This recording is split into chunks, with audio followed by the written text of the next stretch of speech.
Matukiao mananazi itaridalana mai kanino naiya tetiampiusina ankehitriny ao Jesosy efa nandraiana tsisy anondinaitso nilifiloako fa mafiorina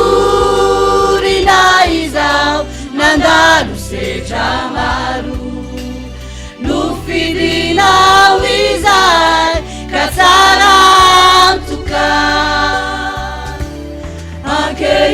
ankehitriny ao Jesosy efa nandraiana tsisy anondinaitso nilifinoako fa mafiorina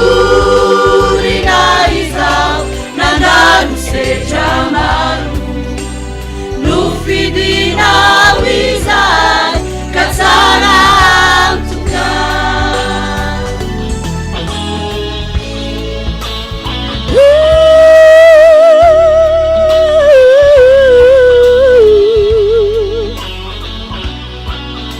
Famana no Jesús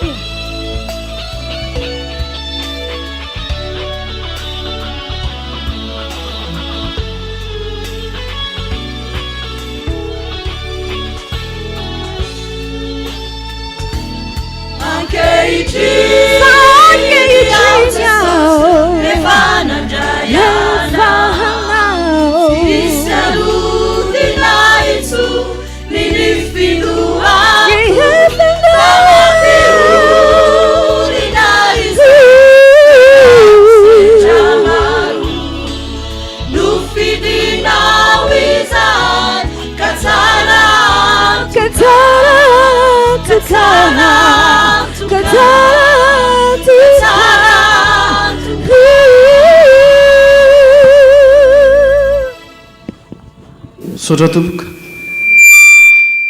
Alohan'ny anombohan'ny fotoana iangaviana ny fiara Toyota 2955 TAD mba hakisaka kely raha mbola tsy nikisaka. Ry havana malala amin'ity alahady fandraisana fahatelo amin'ity taona ity, fandraisana fahatelo sahady tsenantsika avy hatrany ny tenin'Andriamanitra. Hoy ny soratra Masina hoe fa raha tsy amin'ny finoana dia ahoana moa ny toyany izay mahay? Tsy misy azo atao ahazoana sitraka aminy. Tongeto ianao aoka mba ila sitraka amin'Andriamanitra. Tena ila sitraka, ila ranondranony mihitsy ary. Ranondranony Jehovah zany anie, ambarany ihany koa mbola manao hoe iza Jehovah ny mpiaro io. Isaky n'indray mpimaso no andemako azy, fandrao misy manimba azy. Le ranondranony Jehovah iny andehananao, iaro anao mba tsisy animba. Be dia be manimba ny fonao, manimba ny sainao, manimba ny fanahinao. Fandroany tongeto Andriamanitra anamboatra ny finoanao ndray izy, ampianatra an'izany ka mino an Jesosy, mino ny tenin'Andriamanitra, mino ny teny ampitondrainy ny mpaminany. Fa izy ifikarakaranao. Fandraisana androany any amin'ny katekomena ny fampianarana an'izany. Fantatro izay inoko, androany no karakarain' Jesosy ny finoanao. Ary rehefa mialeto ianao tokony asa amin'ny teny amin'izay, fantatro izay inoko, fantatro izay inoko. Fantatrao ny feon'ilay inonao, fantatrao ny fahalebiazany, fantatrao ny fahatsarany, fantatrao fa tena mendrika izy. Izy rery mendrika ao ajaina.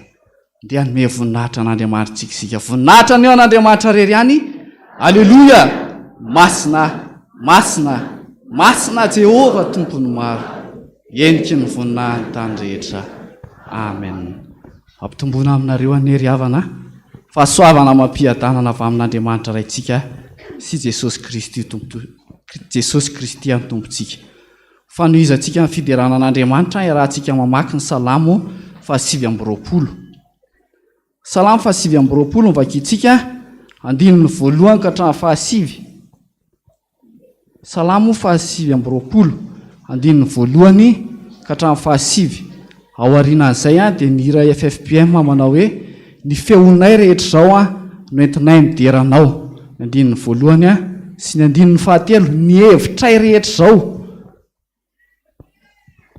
Rehefa itika Salamo 8:20 iarahantsika mamaky andininy voalohany ka hatramin'ny 7. Amin'ny anaran'i Jesosy. Manomeza ny Jehovah ary zanak'Andriamanitra. Eno manomeza voninahitra sy hery ho an'i Jehovah. Omeo an'i Jehovah ny voninahitry ny anarany. Miankoho feo anatrehany Fiangonana Masina. Ny feon'i Jehovah no eny ambonin'ny ranobe. Andriamanitra ny voninahitra no mampikotrokorana. Jehovah no eny ambonin'ny ranobe. Ny feon'i Jehovah be hery. Feon'i Jehovah be voninahitra. Feon'i Jehovah manoritory ny hazo sedera. Eny Jehovah manoritory ny hazo sedera any Libanona. Tahaka ny zanak'omby izy, Libanona sy Siriona dia tahaka ny zanaky ny omby manga. Ny feon'i Jehovah. Ny feon'i Jehovah mampiororo ny hevitra. Jehovah mampiororo ny hevitra ka desy. Ny feon'i Jehovah mampiteraka ny dera vavy ary mivofy ny ala be. Ary timpolony samy manao hoe voninahitra. Amen. Hira 9:20 ao amin'ny firana protestanta. Ny feon'ilay rehetra.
avatsika tompoko voninahitra ao anao Andriamanitra voninahitra ao anao ny Andriamanitra telo izay iray telo fanonana fatokana amin'ny maha izy azy tsy takatry ny sainay izany tsy azonay azavaina raha ny tena marina fa mifantatray ny Andriamanitra irery ihany no Andriamanitra marina Andriamanitra tsy takatry ny saina amin'ny fahalebiazany tongeto izay no tao aminao hiankohoka aminao hanajanao tsapanay dia tsapanay tokoa teny amin'ny fiainanay andavanandro ny zavatra rehetra nataonao taminay nahasoanay avokoa na dia ohatrany hoe efa nahaleon'ny olona ary izay tsy tiany oloko jerena akory fa ianao kosa tsy nahafoy anay ianao raha tamin'olona efa afanenina ny olona fa ianao kosa tamin'ity taon'ity mbola miteny alao aloha izy mbola hibebaka farany mbola fialana nenina androany amin'ity taon'ity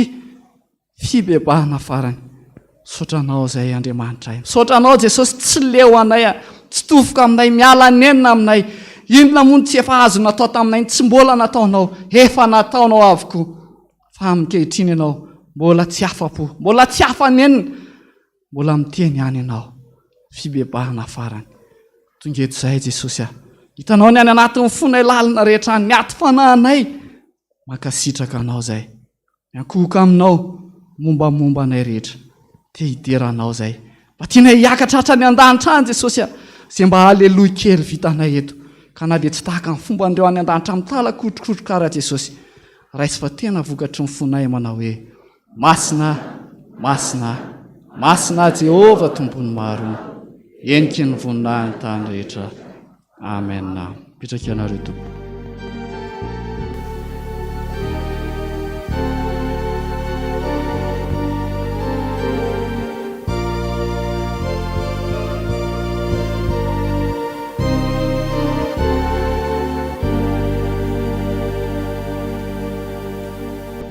alohan'ny andrenesantsika ny afatra avy amin'i Jesosy ampitondray ny mpanompona dada RANDRIANATOANDRO Jean Joseph dia loantsika hiantso ny fanahy masina mety hisy fampianarana eo fanahy masina ny tena mpampianatra tsara indrindra tompo ka siondray ny fonay ira fahenina amby 50 ao amin'ny firana fiderana antsika toy ny tamin'ny Pentekostra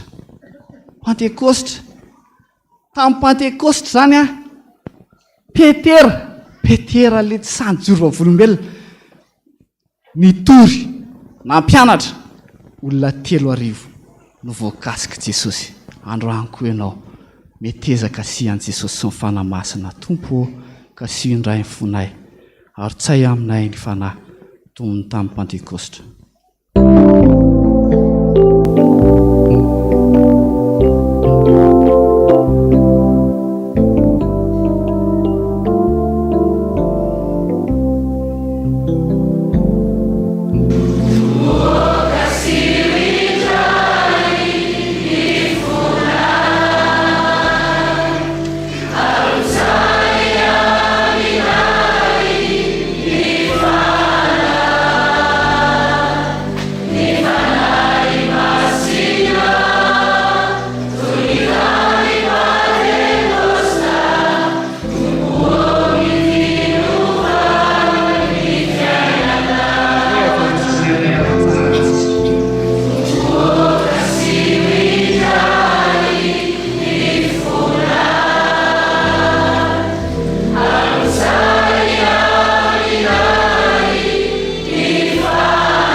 voninahitra ny ho anao Andriamanitra masina indrindra, ilay ambony indrindra, dia rain'ny lela rehetra any an-danitra sy ety an-tany,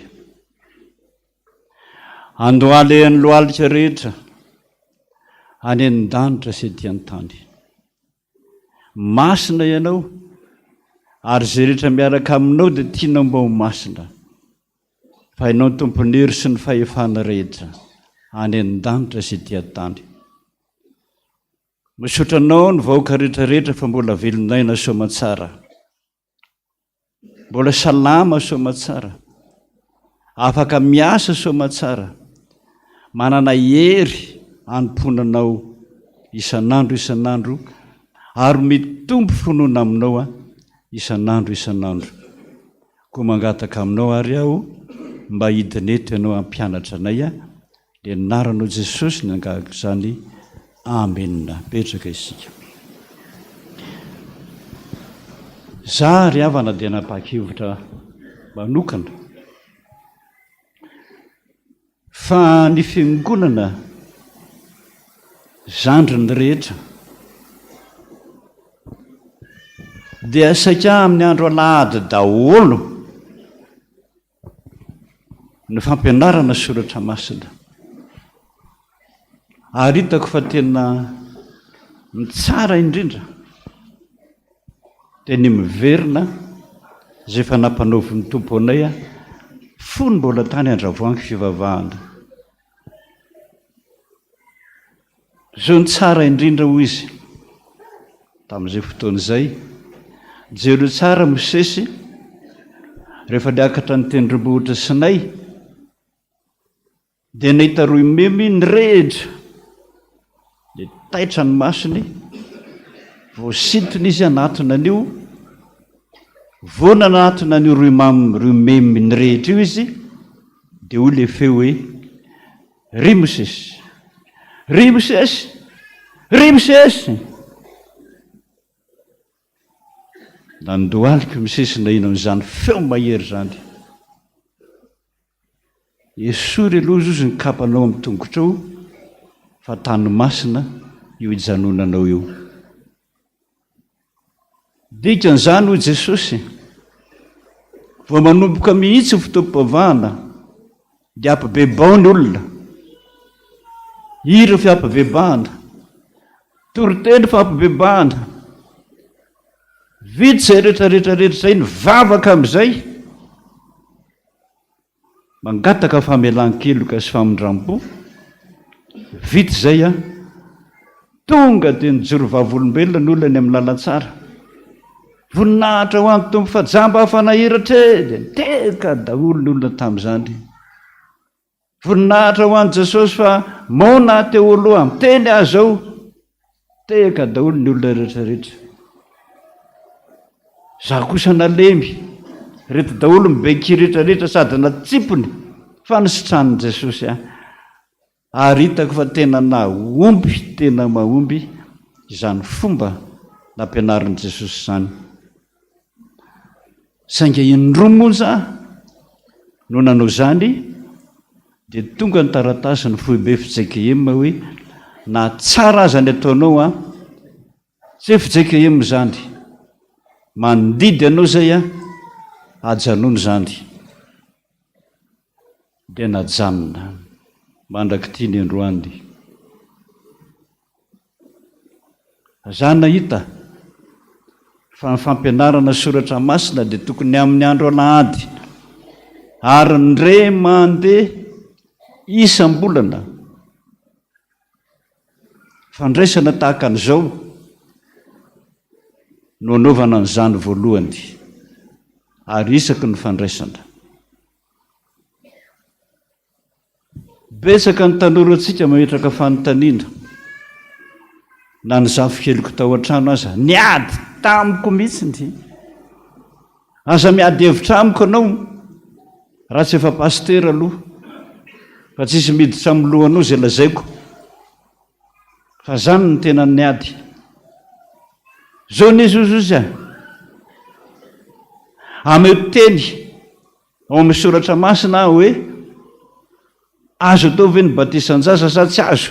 eny sy tsy le roa fa maherisetra be fiteny zay zavikeliko zay fa lasa le ndafo moa izy ny anatra tateorina mbola mandefa taratasy ihany dada diso lalantsika ny atao batisa amin'ny rano be zany ny tena izy tsika tsy manao an'izany fa zany dia ho any amin'ny vahon'ny oloko ahoana montsy tohana ny fona ray aman-dreny mahina an'izany ary za zao dia mangataka antsika rehetrarehetra rehefa nady fandraisana mitondra kahier mitondra stylo ireo zanantsika zay tena mila fanazavana avy eny amintsika tsirairay avy ny katolika eo amin'ny televizion fa misy fotoana rehefa tsy miangona eto dia miaino na ny televizion na ny radio ny katolika tena miziriziry mihitsy ny azy sambatra izy amin'izany tiako ny mahakatolika ajaiko ny mahakatolika enarako ny mahakatolika zay ny azy ary ampianarina isanandro mijery tsara aminao na radio na televizion indrindra fa ny alahady katolika manko ny atao hoe dogma zany dogma zany tsika protestanta tsy dogma ny atsika doctrine zany dogma zany dia teny avy any amin'ny papa ray masina zay tsy azonao mihitsy toerina fa marina mandrakizay zany atao hoe dogma tsika tsy mahazo manao zany rehefa milaza ny papa ray masina hoe vavaka amin'ny masiny Maria tsika tsy misy katolika na iray aza samy tsy varana an'izany faranao mahita an'izany any Lourdes zany midanaky ianao ary zany etiko mitondra an'ireo mpitandrina eto amintsika makany Fransa mitsidika an'izany rehetrarehetra zany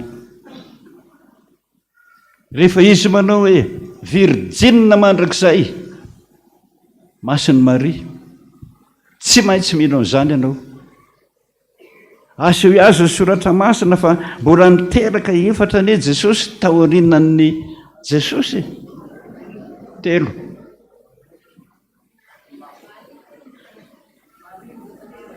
kaona ny lazainao i Maria mantsy azafady kaona ny lazainao fa virjine mandrakizay izy tsy miainao zany izy ny anay izay lazain'ny papa ray masina zany no masina ary tsy azo divirana mampianatry ny azy izy mamolavolany azy izy isaka lahady ary nahoantsika ny tsy mba manao an'izany dia voaterytsika tsy maintsy mampianatra an'izany tsika na tiatsika na tsy tiatsika mahasoa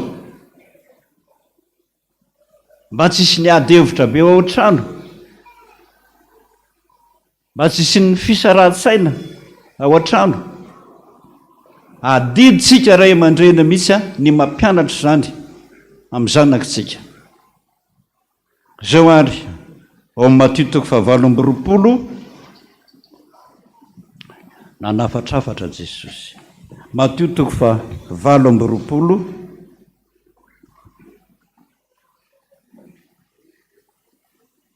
ny 9:20 ny anaran'i Jesosy ary Jesosy nanatona dia niteny taminy ka nanao hoe efa nomena ny fahefana rehetra any an-danitra sy ety an-tany nomenan'i Jesosy nomenan'i Jesosy tsy manao n'io tsony Andriamanitra fa efa nomeny an'i Jesosy ny fahefana rehetra komandehany ianareo ataovy mpianatra amin'ny firenena rehetra, manao batisa azy ho amin'ny anaran'ny Ray sy ny Zanaka ary ny fanahy Masina. Zany tompoko, didy ho zany ny atao hoe sakramenta, zavatra tsy maintsy atao, tsy maintsy ho tsy maintsy. Zay vao mahazo mandova ny fanjakan'Andriamanitra. Petraka ny problema hoe rehefa nandinika ny soratra masina zay dada, rano be n'izy, fa tsy ny rano kely anareo atete aminareo io. Zavatra rehetra dia misy mahamarina azy daholo, dia ny zavatra rehetra koa misy tsy mahamarina azy daholo fa mitandrema. Zay voalaza ny soratra masina ihany no marina, ankoatran'izay diso. Na rano be io na rano kely io, zay tsy voalaza ny soratra masina tsy izy. Fa ny rano be dia marina, fa ny voalaza ny soratra masina ao ambanin'io tsy arahany. Aza adino zay ny rano kely koa marina, fa ny voalaza ny soratra masina orinan'io tsy arahana, dia diso. Jerentsika ary loha zany, jerentsika fa ny teny hoe batisa, teny grika ny nakanan'io, batijo. Io batijo io sambany amin'ny vocabulaire rehetra, jereva dictionnaire angenao rehefa hoe mandeha dia mandeha, tsangana dia mandeha, zay ihany. Rehefa hoe mikipy dia jerena teny tokana ihany ny eo, akipy ny maso dia mijanona. Teny tokana ohatran'izay. Fa ny teny batisa, batizo, dia misy enina dikany daholo. Zany hoe misafotofoto ao anatin'ny sain'olombelona mihitsy hoe iza ny marina, iza. Ny batizo dia dikany voalohany mandro. Rehefa mandro dia mandro, tokony ho zay dia ampy. Fa ny fisavorontan'Andriamanitra mihitsy ny lon'olombelona. Fa ny dikany batizo anakiraiky io manasa, na manasa loha fotsiny io, na manasa tanana fotsiny io, dia fa batisa koa zay, dikan'izay. Ny fahatelo, manadio. Tsy fantatro zany manadio zany na servieta ve zany, sa manasa tava. Tanao zay, any dia efa mikorotana ny sainao. Fadimy, manatsoboka. 1, 2, 3, efatra. Manatsoboka. Rehefa tokony hoe mandro dia mandro, dia manatsoboka koa mbola izy koa dikany. Jesosy nanao an'io, zay miara manatsoboka n'ity mofo ity ao anaty kapoaka ozy tamin'ny fandraisana fanasan'ny Tompo, dia izay no amadika. batisa koa zay ary ny farany ray roa telo efatra dimy fadimy rano araraka zavatra samy hafa be zany mandro ve sa araraka le rano dia samy mieritreritra daholo fa jiosy zay tena ny teny grika dia ny teny grika nampiasain'i Jesosy nataon'i Jesosy safotofoto ny lohany iry zareo grika tena mpampiasan'io teny io ara sahirana ranobe ve zany sasana fotsiny oatra manasa tarena zany atsaboy fotsiny eo ny tanana na ny loha sahirana ianao rehefa mamaky teny amin'ny teny grika ianao ny teny eo amin'ny ataon'ny isan'ny apôstôly dia hoe le tandapa anankiray avy any anefitra tsisy rano tsisy neninenina sendry nisy orana tampoka dia hoy izy le tandapa mahatsy an'i Paoly hoe inona moa ny mahasakana tsy anaovana batisa dia le teny grika anankiray eo tsy rano be fa rano petsapetsa fa raha tsy mianatra teny grika zafady any aminareo amin'ny teny an'izay fa raha tsy mianatra teny grika ianareo tsy manana hoe natsoboka ve ty rangaha ty tao sa le rano petsapetsa fotsiny natao taminy zany rehetrarehetra zany nataon'Andriamanitra misafotofoto amin'ny ati-dohantsika tsy afantarantsika amin'ny marina ary Jesosy nanafatrafatraraka izy fa miteny aminareo dada ny fombako rehefa misy zavatra tsy takatra ny saiko amin'ny soratra masina tsy navelan'Andriamanitra mihitsy mamaky boky hafa fa zay nianatra teolojia amin'ny faratampony amin'ny fahaizana ozy tsisy mahalala ny dikan'io na iray aza ianareo nianatra katekomenina tsy tadidiko fa efa tetosika misy enina amby folo ianareo tokony atao batisa horaisina katekomenina io dia tsy nataoko batisa arivany indry alakamisy tamin'izay ascension tongavan'i Jesosy resaka aminao andro any Bromatory batakodoro aho tany any natory tonga izy zao lazaiko anao Pasteur zay lazaiko tanterahana fa tsy neritreritra ao rehefa hoy hoe tsy maintsy atao batisa dia tsy maintsy atao batisa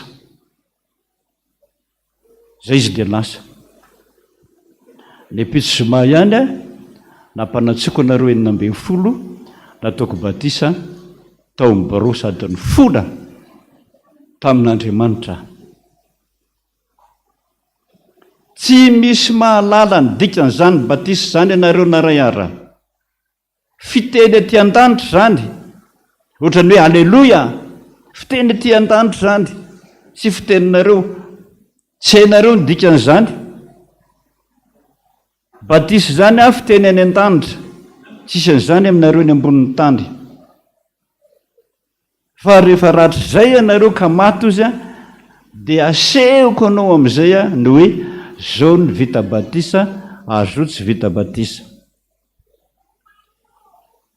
na antany azy mihitsy azy hoe mba hampafantaro tsy meko anao zany fa rehefa tonga ianao dia asehoko anao zany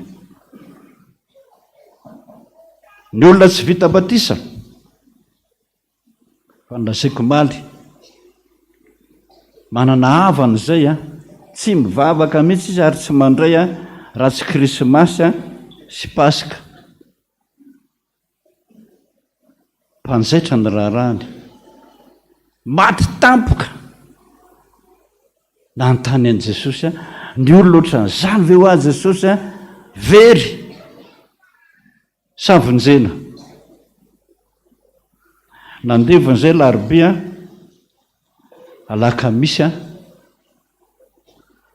na nofy amin'izay nentiny anjely izy amin'io akanjony maty eo ambony latabatra io vombininy amin'izany tonelina ngeza be zany ohatra ny ankikely monja sisa le lavaka ery voana lava be le zany fa lazaiko anao hoe dia anaraka n'le anjely sy le olona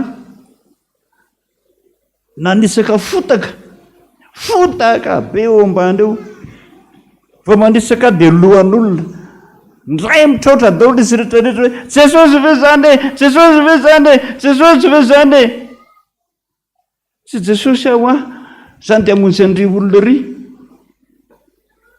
reko Tompo voany tao fa izy hoe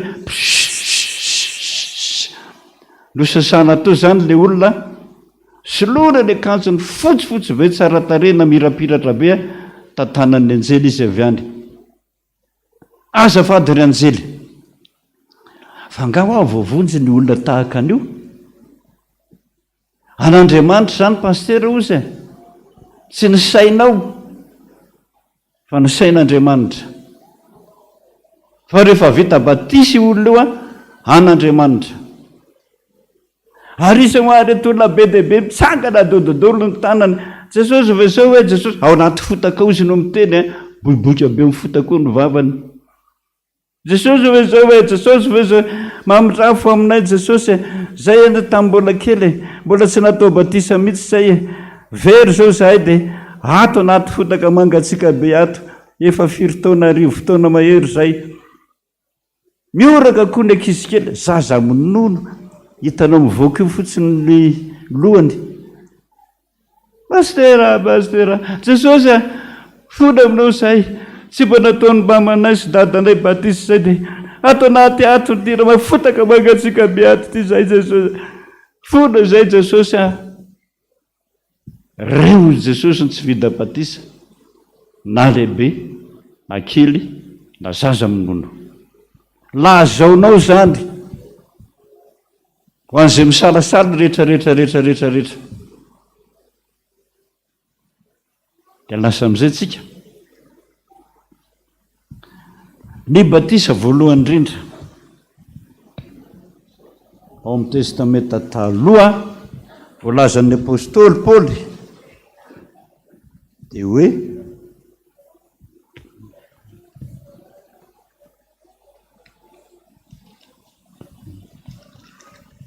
fahatelo ao amin'ny Korintianina voalohany toko 10 Korintianina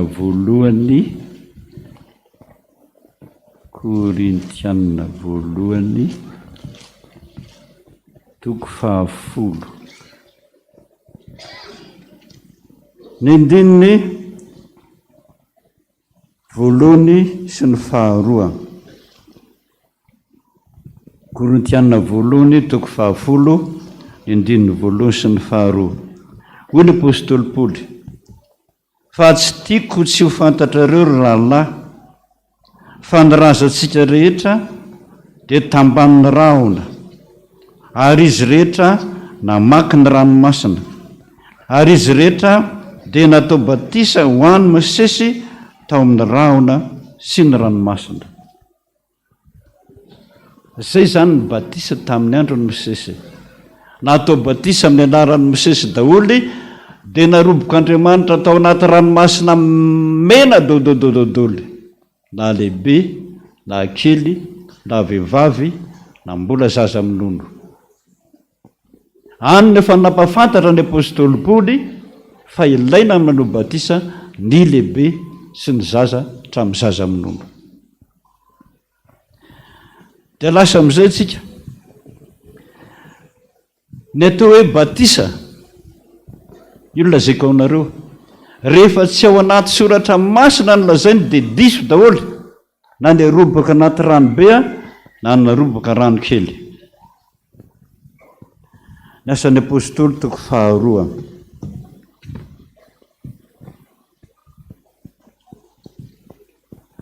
Asan'ny apôstôly toko faharoa. Reny latsahan'ny fanahy masina io. Asan'ny apôstôly toko faharoa andiny fa 7:30.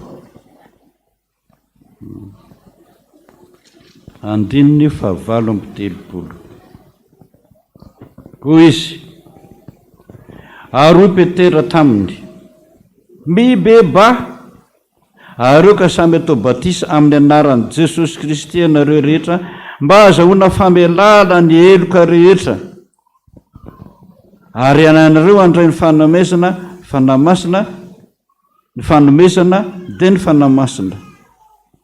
Fa ny teny fikasana dia ho anareo sy ny zanakareo ary ho an'izay rehetra lavitra na akaiky antsoin'Andriamanitra anatinazy. Tsy maintsy misy fibebahana. Veriko tsara. Tsy maintsy misy fibebahana. Zay vao atao batisa. Zay ny antony dinidinika atao aminareo atao batisa io. Ny fanekenandra fa atao batisa ny zanakareo bebaka. Ka raha manakotsoboka ny anaty ranobe ianao, be dehibe nareo nefa tany hatramin'ny Pasteur, efa hatramin'ny iraka, reko daodaodaoly, atao batisa tany amin'ny ranobe ony. Avy anao ty, ina nataonao tamin'izany? Ahamako amin'ny ranobe fotsy dia tapenana ny orona. Zay. Tsisy fibebahana. Ale mibebaka ianao Maninona ianao maniratsira ny tenin'Andriamanitra ohatr'izany fa efa mibebaka ny ray aman-dreninao tamin'ny natao batisa ambony kely, averinao indray. Zay, tapenana fotsiny ny oronareo any dia ao. Be no maty tany amin'ny kiopa, natelin'ny rano. Tsy fantatra zay ny hafarany. Mampitandrina zay raha nitoro ny fibebahana izy nitoro ny fibebahana. Zay vao makany anaty rano, dakoro tsy miady hevitra amin'izany mihitsiny fa ho any zay amin'ny zazakely rehetrarehetra hoe tsy mahay mibebaka io ny finoan'ny ray aman-dreny.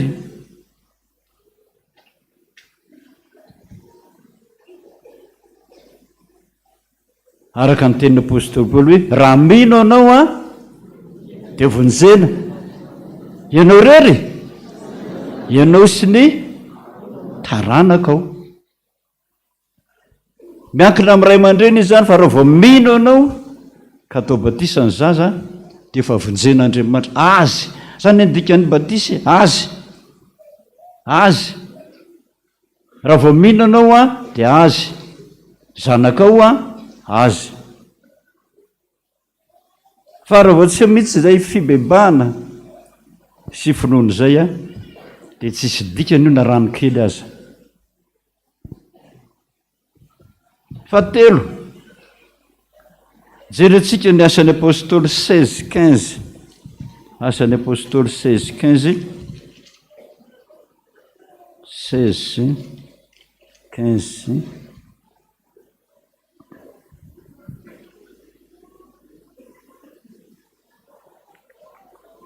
Vakitsika amin'ny anaran'i Jesosy. Ary rehefa natao batisa raha vehivavy mba amin'ny ankonany dia nangataka izy nanao hoe raha tanareo mahatoky amin'ny tompo aho dia midira ao an-tranoko ka mitoery dia nanery anay izy.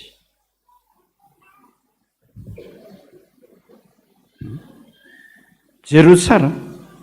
Ary rehefa natao batisa raha vehivavy, izy moa ty raha vehivavy ty Lydia 4:10. Ary nisy vehivavy atao hoe Lydia mpivarotra lamba volomparasy avy any an-tanàna ny Tiatira, izay nivavaka tamin'Andriamanitra dia niaino izy, ary ny tompo nanokatra ny fony hitandrina ny teny izay nolazain'ny Paoly, ary rehefa natao batisa raha vehivavy mbaminy akonany. Dia zay dia batisa zay. Isy ny ankohonany dada, mama, zanaka, na kely na voateraka, dia niaraka natao batisa daoly. Aza mety zay. Ny fahatelo, natao batisa koa na lahy na vavy ao amin'ny asan'ny apôstôly toko 9. Asan'ny apôstôly toko 9, lazainareo amin'ny zanakareo ampianary tsara. Asan'ny apôstôly toko 9, nandininy 7 ka hatramin'ny 12. Asan'ny apôstôly toko 9, nandininy 7 ka hatramin'ny 12. Ny anaran'i Jesosy. Ary nisy lehilahy anankiray atao tanàna, atao hoe Simona, izay nanao ody ka nahatalanjona ny olona tany Samaria, sady nandoka tena nanao azo zavatra, ary niaino azy ny olona rehetra. Dada rabe io na ny kely na ny lehibe, ka nanao hoe ity lehilahy tia no herin'Andriamanitra, izay atao hoe hery lehibe. Ary niaino azy ny olona rehetra, efa ela ny talanjona tamin'ny hodiny. Ary efa nino amin'ny Filipo nitory ny teny soa mahafaly ny amin'ny fanjakan'Andriamanitra sy ny anaran'i Jesosy Kristy izao, dia natao batisa avokoa na lahy na vavy. Fady mihitsy ny teo amin'ny Jiosy zany vehivavy zany ka mivavaka. Fady ny vehivavy ka atao batisa. Fa rehefa tonga iny Jesosy iny dia natao batisa daoly na lahy na vavy. Misoran'Andriamanitra nareo vehivavy amin'izany. Dia ny 17, ary Simona koa mba nino, ary rehefa natao batisa izy dia nanaraka ny Filipo, ary talanjona izy nanahita amin'ny famantarana sy ny asa lehibe izay natao taminy. Tanareo zay. Raha vao vita batisa, raha vao mahita fahagagana mihitsy ianao, zamba mahiratra, kily maina mitsangana, ny mona miteny, vao mahita fahagagana mihitsy ianao, torotoro amin'ny fanahinao. Tiako be zany Jesosy zany. Bebaka amin'izay ianao anaraka anao a Jesosy, anaraka anao andao amin'ny fahazaran-dratsy zay, dia atao batisa. Zay ny atao batisa zay, sy ny konany. Ka za manaika arebirebin'ny olona ianao. Ny tena lehibe indrindra, ny lehibe indrindra amin'ny batisa dia ny fametrahan-tanana. Raha batisa amin'ny rano be ianao, ny orinao fotsiny tapenana, dia naroboka tao ianao, dia diso zay. Tsy maintsy aroboka anaty afo, anaty rano, dia ametrahan-tanana. Raha vao tsy zay tsy milatsaka ny fanahy masina. Tenin'ny Tompo zany zao. Asa toko 9 teo ihany. Asa toko 9, andininy 15-16.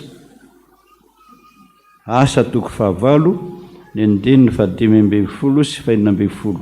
Ny anaran'i Jesosy. No nitafiditra tany izy ireo lahy, dia nivavaka ho an'ny olona mba handraisany amin'ny fanahy masina. Fa tsy mbola nisy nilatsahana izy na dia iray akory aza. Fa natao batisa tamin'ny anaran'i Jesosy Tompo ihany izy. ary izy roa lahy nametra tanana taminy ka dia nandray ny fanahy masina ireo. Zay ny antony ametra tanana an'ilay zaza. Fa raha vao batisa tsy misy fametra tanana dia manao batisa fotsiny ianao. Zay nataon'ny Jaona mpanao batisa hoe za manao batisa anareo amin'ny rano fa Jesosy anao batisa anareo amin'ny fanahy masina. Tsy mitoetra ho am-pon'ny olona mihitsy io fanahy masina io raha vao tsy misy fametra-tanana. Ary raha vao misy fametra-tanana dia hoy ny soratra masina hoe tsy misy olona mahazo miditra ho intsony io Jesosy afa-tsy za. Izy Andriamanitra ihany miditra ao rehefa misy ny fametra-tanana. Zay nirovan'Andriamanitra ny zazakely sy ny vita batisa mba tsy voan'ny devoly. Fa tsy marina ny hoe sady misy Jesosy eo aminao no misy devoly koa eo aminao. Tsy zaka ny devoly ny anarako izy fa rehefa ao miala ho azy izy. Zay ny antony fametra-tanana. Dia rehefa tsy misy zany fametra-tanana zany diso daholo. Na ny roboka anaty ranobe, na ny roboka na tete fotsiny amoloha dia samy diso daholo raha tsy misy fametra-tanana. Ataoko fa ampy izay aloha alefanareo amin'izay ny fanontaniana amin'ny manaraka fa tsy zao tsy fantatro sa misy anankiray hoe ametra-tanana andray ametraka fanontaniana.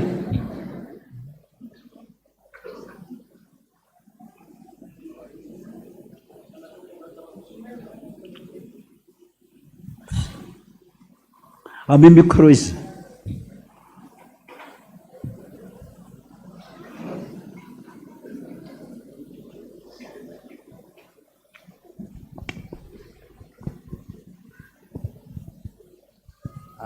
Milakaban'ny data zazany natao batisa tambola kely tany teny datako tao amin'ny fikamatabato avotra dia tsy kotenina zany mafimafy kely hoe mafimafy zay tsy kotenina zany data hoe zazany natao batisa tambola kely nataon'ny Pasteur dadany rato Andriamanitra zotra tao amin'ny fikamatabato avotra tamin'izay dia tsy kotenina zany zao hoe akasitany Jesosy zany natao batisa tambola kely akasitany Jesosy zany zay zany tokomba zay zany dada naneta zay zany zay zavakely hoe akasitany Jesosy be zany natao batisa tambola kely akasitany Jesosy zay zay zany zay ny fanontaniana. Azavakely zany nefa tsy azoko tsara akasitany Jesosy zany natao batisa tambola kely fa tsy nihainao anga ianao teo zay mafisy zany zay rehefa natao batisa mbola kely ka nametra-tanana dia efa ao zay Jesosy. Ny olana dia ny hoe za mbola kely blitika maty dadanay sy mamanay nenitosy dadatosy ny teny hoe na ianao inoko efa vita batisa manontany any dadatosy nenito tsy fantatro zany dadanao sy mamanao efa maty tsisy azo anontaniana efa nyteny teto Jesosy ny teny zany raha sanatrika tena adinonao zany vere natao batisa fanondroany fa aleo manao batisa fanondroany toy izay tsy misy afany zany tamiko zany mazava efa natao batisa ozy dia lahy zany teny dadako tampo zany dadako lefa domandry predika be fa tsy reko zay teny dadako hoe za natao batisa ozy dia lahy zay teny dadako tampo zany zay zany zay Pasteur zany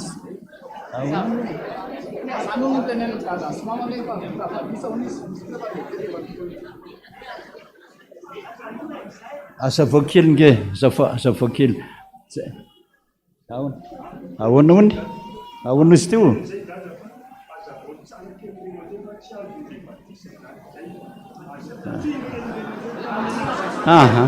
tsy mamerina zany tsony mengona amin'ny faharoa rehefa avy eo fa tsy azonao zay mazava amintsika rehetrarehetra zay mba tsy ahodikodyny finoana hafa tsony ianareo hoe diso le atsika na zao daholo le zanakitsika diso tamin'izany manana adidy miteny amin'ny zanakitsika itsika so manaonao foana ny zanatsika io ny mahatonga azy mifindrafindra finoana tsy nahita marina dia lasany amin'ny katolika tsy mahita marina dia lasa amin'ny jesosy mamonjy tsy mahita marina dia lasa tonga hatrany amin'ny mahiolona ny kisoa avy nanjary tsy nohanina tsony nefa ny any an-danitra raha mbola mihinana kisoa daholo ny mino rehetrarehetrarehetrarehetrany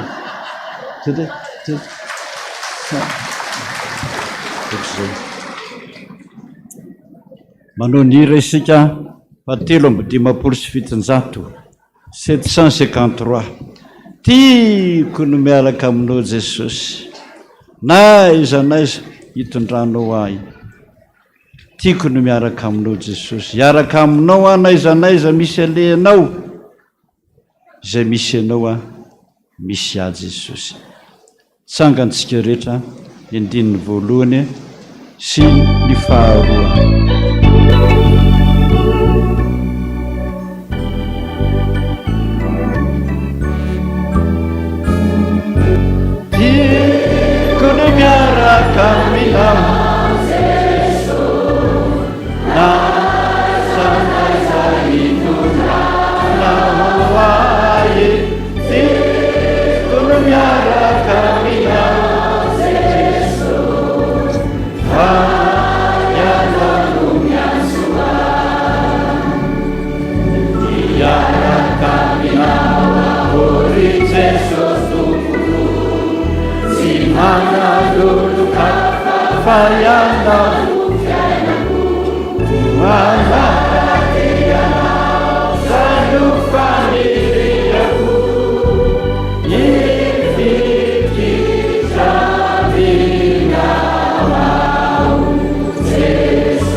misotra Jesosy misotra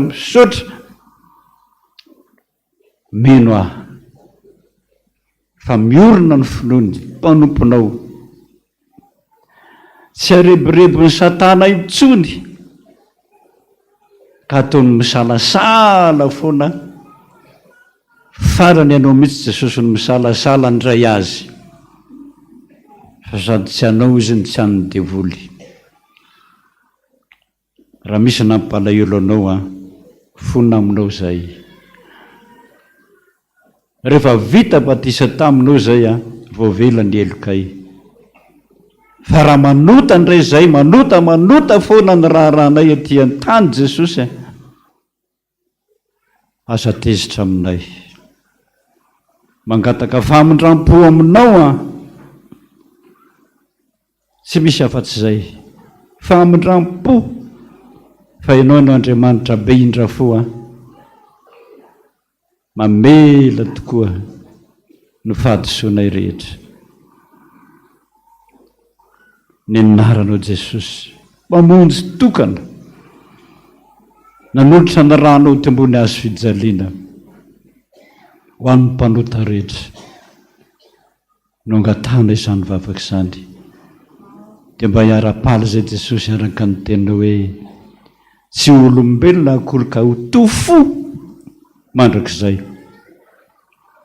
fa roa ny amin'ny anarako dia ho nononiko ny fahatezerako.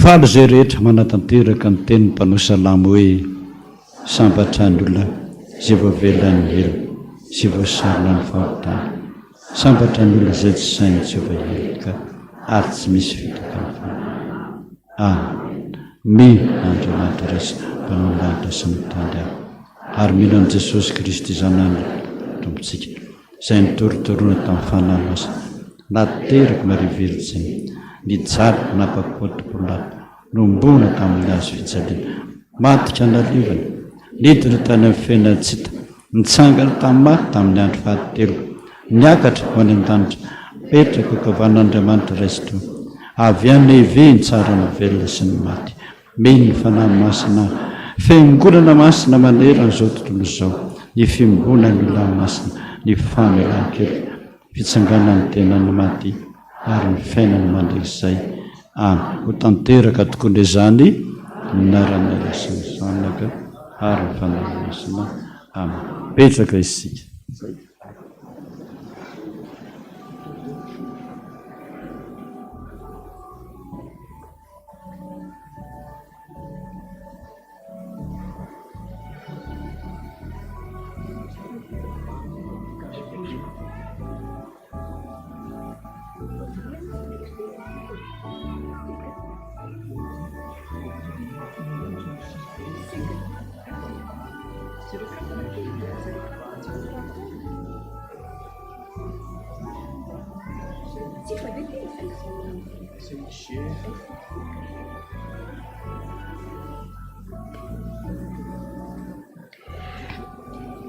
Ny tomobile Audi numéro SIG 04031 zany mba hanatoerana azafady indrindra tompoko dia mila esorina zany zao ankehitriny izao azafady indrindra.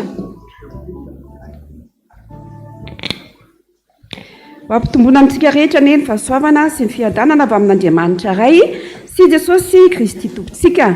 Tonga amin'ny fotoana amakitsika reto avantsika makalaza ny tsingerin-taona nandraisan'ny fahasoavana tamin'ny tompo reto tsika ry havana dia miaraba sandy azy reto tsika araba ary ilay nasoavana ny tompo ombanareo tsirairay avy fakitsika amin'ny anaran'i Jesosy ny anaran'izy ireo misy 7 mianadahy-mianaka reto avantsika reto amin'ny anaran'i Jesosy Andrianony Sabinina Rakotoary manana rindra ny aina tamin'ny 3 marsa mangataka vavaka izy fa analabaka. Rakoto ary manana onjasoa 4 taona tamin'ny 17 février teo. Rakoto solo Gérald Andriamanjato sy Razananaivo Ianitra Voahirana 20 taona dia makalaza ny fainy 70 taona ny mariaziny izy zany dia Norso Herinantenaina tamin'ny 20 février. Rabeary Somahery tamin'ny 20 février mangataka fahendrena. Ramiandry Soa Andriamanarivo 20 taona tamin'ny 4 mars. Lovasoa Marie Viviane tamin'ny 17 février. Randrianaivo Aingovololona tamin'ny 3 mars. Randrianarivony Liantsoa tamin'ny 1 volana mars. Fanomezantsoa Ifaliana tamin'ny 1 volana marsa. Rakoto Arivony Mahandry fanomezantsoa sy Ravololonarsoa ny menjanahary miora makalaza ny 15 taona ny mariaziny. Ramahazoa tokony aina fanomezantsoa tamin'ny 4 marsa. Ambintsoa Kael Radifera heritaona tamin'ny 3 marsa. Andria Naivotina Tahiry tamin'ny 2 marsa ira miankina aminao. Randria Malala Tsoa fahendrena tamin'ny 7 marsa mangataka fahendrena sy fahasalamana. Rahabe Mananjara Milantosoa Mulva tamin'ny 7 février. Randriana Solofo Arvola 20 taona tamin'ny 3 février teo. Rambolahary John Tafitasoa Herniaina tamin'ny 10 marsa. Rambolahary John Misisoa tamin'ny 10 marsa. Raharivoson Noro Andriamanarivo 13 taona mangataka vavaka. Fauvin Filemon Arisoa makalaza ny tsingerin-taona mariazy mangataka vavaka. Iarena Sarobidy 4 taona. Fanambinan-tsoa Rotsiniavo 2 taona mangataka fahendrena. Randria Niaina Miranto 20 taona mangataka fahendrena. Ramangahary Misa Ester mangataka fahasalamana. Ranaevosata Tendriniavo Nikaya 20 taona. Rabarson Alain tamin'ny 3 marsa mangataka iry izy 7 dimanjato. Andrianirina Yantso Kasia 3 taona tamin'ny 10 marsa. Rary John Tantelosoa Parany 20 taona tamin'ny 3 marsa. Fanomezan-tsoa Santa Triniaina 30 taona tamin'ny 4 marsa mangataka fahendrena. Rasoary Malala Elisée 10 taona tamin'ny 2 marsa. Vavelo Harinirina Nirantso Karina tamin'ny 3 marsa. Rahary Sesehenotsoa Malala tamin'ny 10 marsa mangataka vavaka momba ny asa. Randrianatoanina Enitsonirina tamin'ny 3 marsa tokantrano. Rafaralahy Ndrianiaina Bruno Isidora sy Ramiary John Marie-Louise makalaza ny 4 taona ny mariaziny mangataka ny ira 20 amin'ny FPVM. Ramiadanarivo Arena Olosoa 7 taona mangataka fahendrena sy fahaizana. Randrianatoandro Narsoa tamin'ny 10 marsa. Andria Mialsoa sitraka fanantenana 17 taona tamin'ny 1 volana marsa mangataka mikasika ny fianarana. Ary farany Randria Mampianina Fiderana tamin'ny 20 février teo mangataka vavaka mikasika koa ny fianarana. Misy fiantsona maika be ozy izy Rotsy zanaky Arinjaka iankaviana hoeto amin'ny trano fisainana ato ambany fa misy lanazy. Rotsy zany zanaky Arinjaka iankaviana ozy izy ho aty amin'ny trano fisainana fa misy lanazy maika dia maika be mihitsiny. Zay zany reo avantsika nakalaza ny tsingerin-taona nandraisan'ny fahasoavana tamin'ny Tompo. Ny fanomezana tsara indrindra ho antsika kristianina moa dia ny tenin'Andriamanitra. Ny tenin'Andriamanitra omentsika reto avantsika reto dia jerentsika ny baibolitsika ao amin'ny Salamo 50. Salamo 50 dia ny andininy 5:10. Salamo 50 dia ny andininy 5:10 mivaky toy izao amin'ny anaran'i Jesosy manao hoe antsoy aho amin'ny andro fahoriana dia hamonjanao aho ka hanome voninahitra ianao. Tazomy amin'ny anaran'i Jesosy izany fanomezana tsara be izany dia araka amin'ny fanaontsika moa izany tonga dia hitsangantsika hivavaka ho an'ireto avantsika ireto izay mangataka vavaka tao anatin'izany fideranan'Andriamanitra izany. Iondrika hivavaka isika rehetra. Indreto izahay Jesosy mpiray finoana, mpiray fanantenana ao aminao. Miara-paly amin'ireto havanay reto izay mahatsiaro ny tsingerin-taona pahasoavana nomenao azy. Ao Jesosy ny mankalaza ny fanambadiana. Zava-dehibe tokoa izany Jesosy. Ao nefa mataona maro, ao ny voahaingana Jesosy fanaingatany amin'ny anaranao dia mbola ny fanahany fitiavana Jesosy, mbola hitoetra amin'izy ireo tsirairay avy mbola ho tahaka ny fitiavana voalohany mandrakariva Jesosy, tsy mety levona tahaka ny afo midedadeda fitiavanao anay ny fitiavana mbola hanjaka ao amin'ny tokantranon'ireo mpanomponao ireo Jesosy malala. Fa rehefa ao tokoa ny fitiavana Jesosy manaraka dolodolo ny fitahiana rehetrarehetra satria ianao Andriamanitra mihitsiny no mitoetra ao anatin'izany tokantrano izany.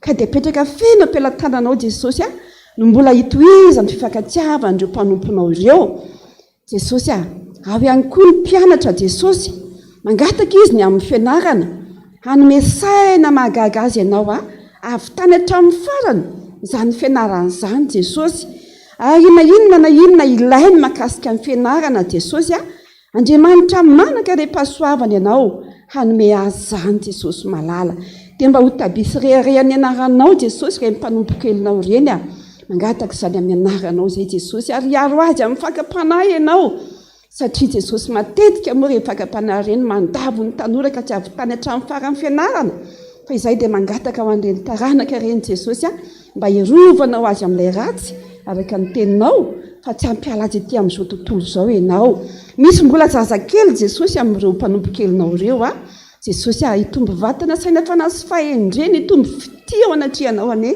reny zaza reny jesosy hotahinao ny ray aman-dreniny a hitaiza sy an'olokolo azy araka ny filazantsara hotahinao koa ny ray aman-dreniny a mba zahony manefa ny adidiny amin'izany taranaka nomenao azy zany jesosy a misy koa jesosy mangataka hoe momba ny asany tompo raha efa miasa izy dia hitombo voninahitra ao anatin'izany asa zany hotahinao ny asany raha miasa teny izy jesosy a raha tsy manana kosa izy fa vao mitady a anokatra lalana ho azy ianao androany jesosy araka ny teny a zay efa nomenao teo hoe antsoy amin'ny andro fahoriana misy mampahory andro vahoakanao ireo ange jesosy matoy izany no fanomezana nomenao azy ka ninona mampahory mety tsy voatony eto ambony alitara eto jesosy a mangataka aminao izy amarino teninao io jesosy a fa tsy mba mandainga amin'ny teninao zany ange ianao hoe jesosy apetraka feno ampelantananao avokoa ireo mpanompo-kelinao rehetrarehetra reo jesosy jesosy a ny fahasalamana moa ny tena voaloka arena jesosy ka dia tafio any tsirairay avy ny tanjaka sy ny hery sy ny fahasalamana jesosy a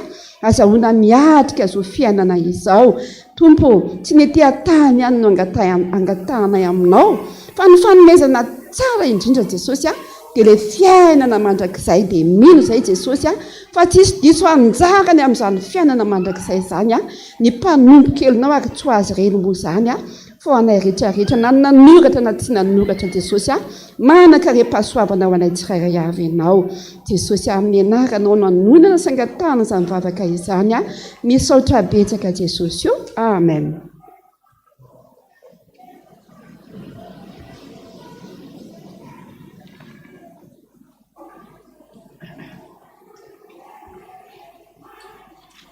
dia ilaza aminareo amin'izay ry havana ny vokatry ny fifidianana izay natao tamin'ny sabotsy heriny sabotsy teo ny voalohany indrindra aloha dia tena fisaorana mitafotafo ho an'ny baron'ny tanina nandrano tetezamita fa renareo tsara nanandinika ianareo a tsy nisy tsony nanao fanakianana nanangataka fanitsiana hoe tsy voavaky ny voadinay tsy nisy tsony zany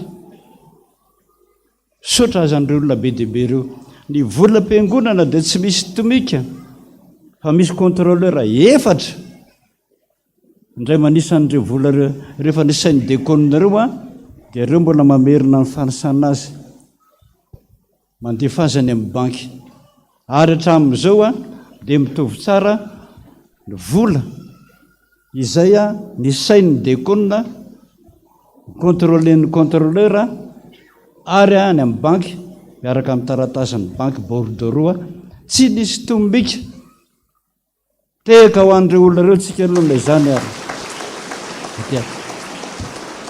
tsy mety raha tsy tsangana vetivety vetivety a isaoran'ny olona nareo zany tompoko ny andro matotony a raha kota mamonjy Paul Lermanina mba hitsangana vetivety tena inkakaingana mihitsika fa lany ny fotoana sotra tompoko teka ho antsika ampitahiry vola raha beato andro Gerson inkakaingany tompoko sotra tompoko mpitahiry vola raha maro maniraka ary lala sotra tompoko mpitahiry vola ihany a raha nary velo fanomanana livarsonna pita faefatra Parvel Rochelle reo no tena mpikarakara vola mpandiny bola indray a Randre Malala Tony Robella Omega Andre Mbololona Arena Rakotondranay Valbera ary Rakotary Vontina antenaina sotra be dehibe reny tena mikirakira amin'ny vola tsy nisy tomika ary efa tonga tany aminay a ny totaliny volantsika na mivokana niditra dia tao anatin'ny herintaona fotsiny dia nahavory 5 milliards ny fiangonantsika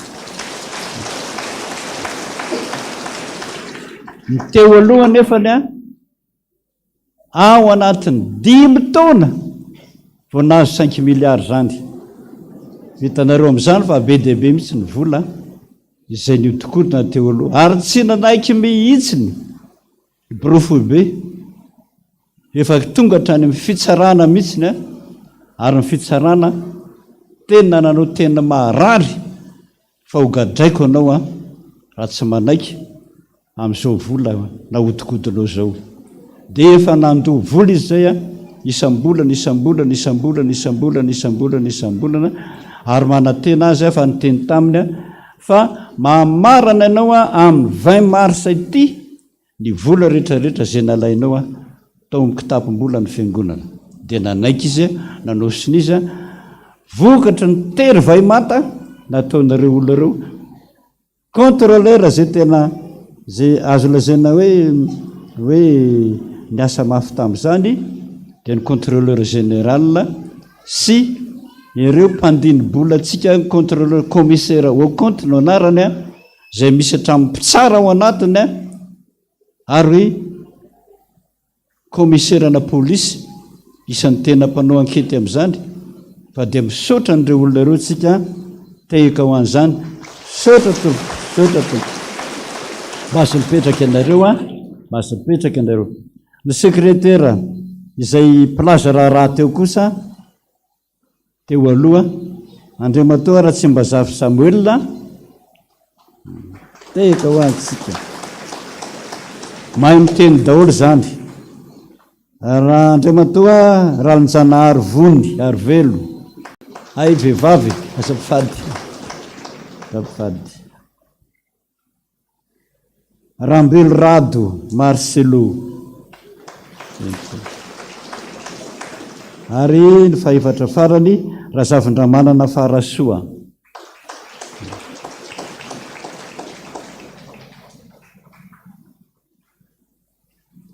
ny atao hoe opérateur de saisie indray zay mikirakira ny vola rehetra miditra anaty ordinateur ary mbola misy contrôleur isa 2 3 4 5 6 7 8 9 izy samy mitana ordinateur daholo tsy mifankahita ireo samy manana ordinateurany dia atambatra amin'izay rehefa aveo tsy misy tomika mihitsy isaorantsika azy ireto olona ireto rakotonay vo Andreny Menjanahary saotra tompo rakota Soajatina Mamy Alain saotra tompo rasoary manana Elisette Rajonsoaniry Malala Raseta Fanuela Andry tsy eo izy fa marary ny vadiny Rakota Mandimby Arlala Ra Samuelina Norlalaina Nathalie ary Raharinarivo Julianisia saotra tompoko raha nisy réclamation na fanakianana na fitarainana dia ireo olona ireo daholo nandray azy na raha nataony tsisy tomika raha sanatry nisy na ariary fotsiny ariary zato fotsiny very dia fireny miazakazaka amin'ilay olona hoe ianao nandray an'ity volo ity ahoany ity tsy ampotry zao tsy manaiky mihitsy ireo ka dia misaotra azysika nandamina be dehibe ny fiangonana teteza mitaka dia misaotra azysika tsanga ny vavaka tsika ho azy rehetrarehetra teo misaotra Jesosy zava-dehibe ny vitanao nanolo-tsaina tokoa ianao ho an'ny mpanomponao ary tsy nisy tomika amin'ny volanao na ray aza misaotra Jesosy faly anao faly koa zay ary avita zava-mahagaga amin'izay amin'ny manaraka rehetra misaotra tompo tahio ireo ho salama soamatsara mbola anao zay asa azony atao amin'ny andro rehetra iainana voninahitra ny anaranao ny anaranao angatahako izany tompo amena petraka amin'izay tsika rehetra vita indray ny fifidianana teo misy manao fanakianana fa misy ony mpiavana akaiky nefa miditra birao ty hoe mantsy azy za miteniteny foana ndana aloha miantsy mpahay-lalàna vao miadevitra amin'ny dada dia niantso mpahay-lalàna isika niantso raha lazaina fa mpiray anaka contrôle général rija sy madame fara zay hotony vaovao dia satria contrôleur général any amin'ny brofo be madame fara aty amin'ny brony tananandrano tsy misy dirany zay mampiavana azy satria samy hafa ireo entité ireo ohatra zany daholo ny teo aloha rehetrarehetra ary ny teny mihitsy aho fa raha tsy mahay lalàna aza miteniteny foana faharoa tao amin'ny FPVM nanara-maso an'izany voaingana akory ary zany nisy nitory fa hoe ranona sy ranona mpiavana akaiky tory any amin'ny tribonaly dia nivakiny ny tribonaly ny rai ary ny rai ny FPVM dia misy hoe ny brofo be rery any no mahazo manao commentaire na heviteny momba ny rai noho izany incompétent tsy anjara ny tribonaly no mamoaka didy dia menamenatra teo ilay mpitory ny raitsika dia mazava tsara misy hoe ny brofo be rery any ny mahalala ny antony anaovany an'izao ka dia oka mba angina amin'izay za tsy manao hoe mpitabataba fa misaotra anareo manao fanakianana isainana faharoa ny komity mpifidianana dia efa nanao fanadiadinan'ireo rehetrarehetrarehetrarehetrarehetra ireo ianao mety ianao tsy mety ianao mety ianao tsy mety reo sisa no mety manamafy amin'izany brofo be manamafy amin'izany ny rai ka dia misaotra anareo manao fanakianana mahatsara azy noho izany reto zao no brofo be vaovao mangataka azy aho mba hitsangana ny tonia eto amin'ny tanànan-drano dia raha matoa rakotondrabenja vonitsofara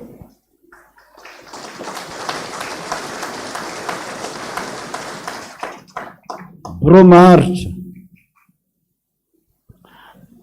pitahiry vola raha vonjary malala elenina mba ingakaingantsika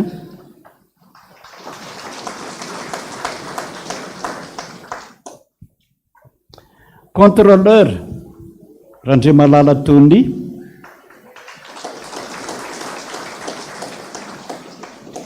secrétaire financier Rabiary Velouoby Francesca, secrétaire administratif Tsizaza Stella. Reo zany a bromaritra ireo daholo ny manao contrôle ny vola rehetrarehetrarehetra zay vao azo raisina aterina any amin'ny contrôleur any amin'ny mpitahiry vola. Reo baroa mpanampy trésorier zany a mpanampy azy ireo a misy 200 andray herina valina Roméo,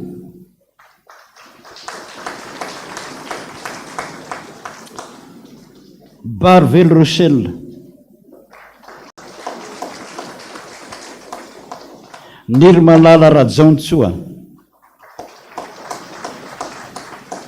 Rabenatoandro Gerson, Rakotonirina Rivoery,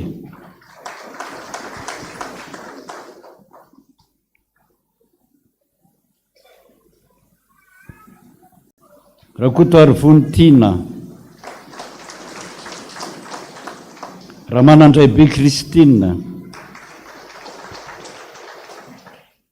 Ranarvelo Falmanana,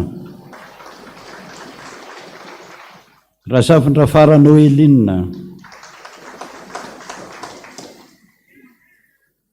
Razanar Soereli, Ari Selemani Badoura Ali.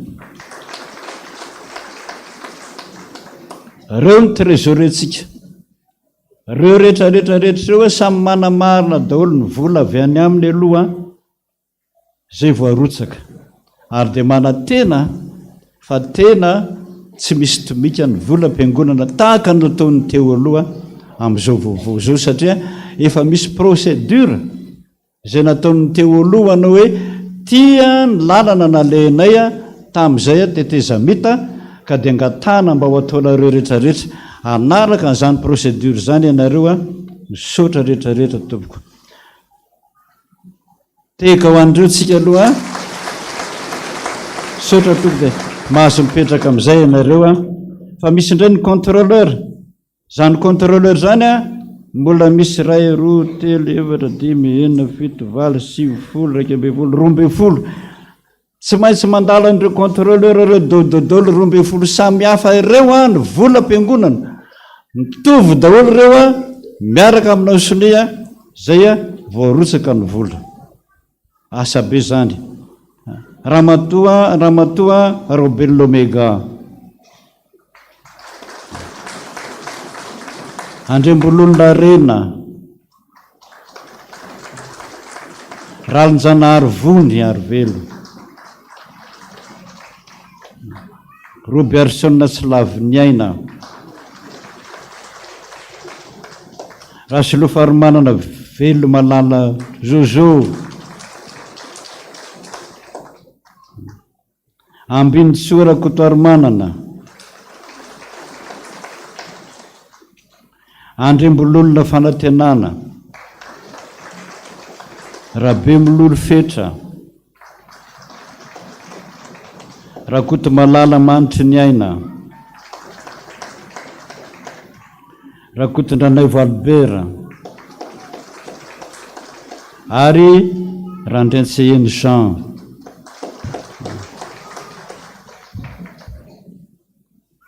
Reo ny contrôleur.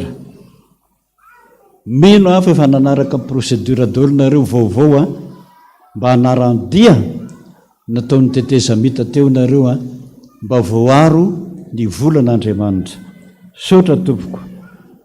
Mahazo mipetraka ianareo fa lavabe ny toerana indray. Ho anareo sekretera plaza raharaha mianatra amin'ny teny zay mbola tsy niteny any an-trano dia mitabataba ao an'efitrano ao mamaky raharaha-piangonana fa ny mimbakavaka tena tsy tiany mpiaino indrindra fa mamaky voady. Sekretera Andriamatoa Fauvin Filemon,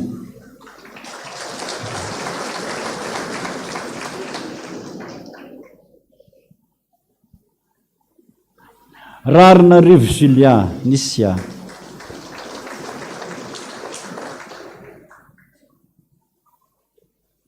Rakoto Arsopiero,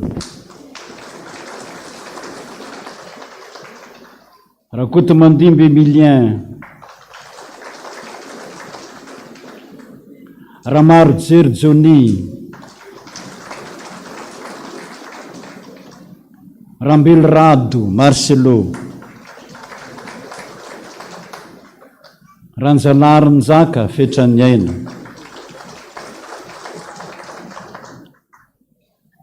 Rasomianta Oltina,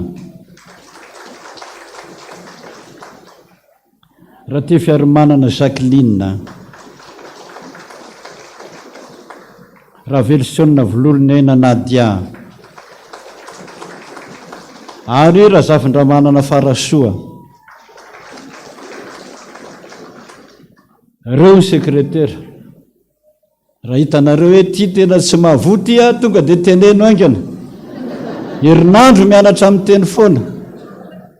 Saotra toloka ny opérateur de saisie amin'ireo le mpikarakarany vola ao anaty ordinateur rehetra, olona samihafa ireo groupe samihafa ireo fa atambatra amin'izay izy rehefa avy eo mitovy avokoa izy rehetrarehetra. Misaotra azy tamin'ny tetezamita teo aloha.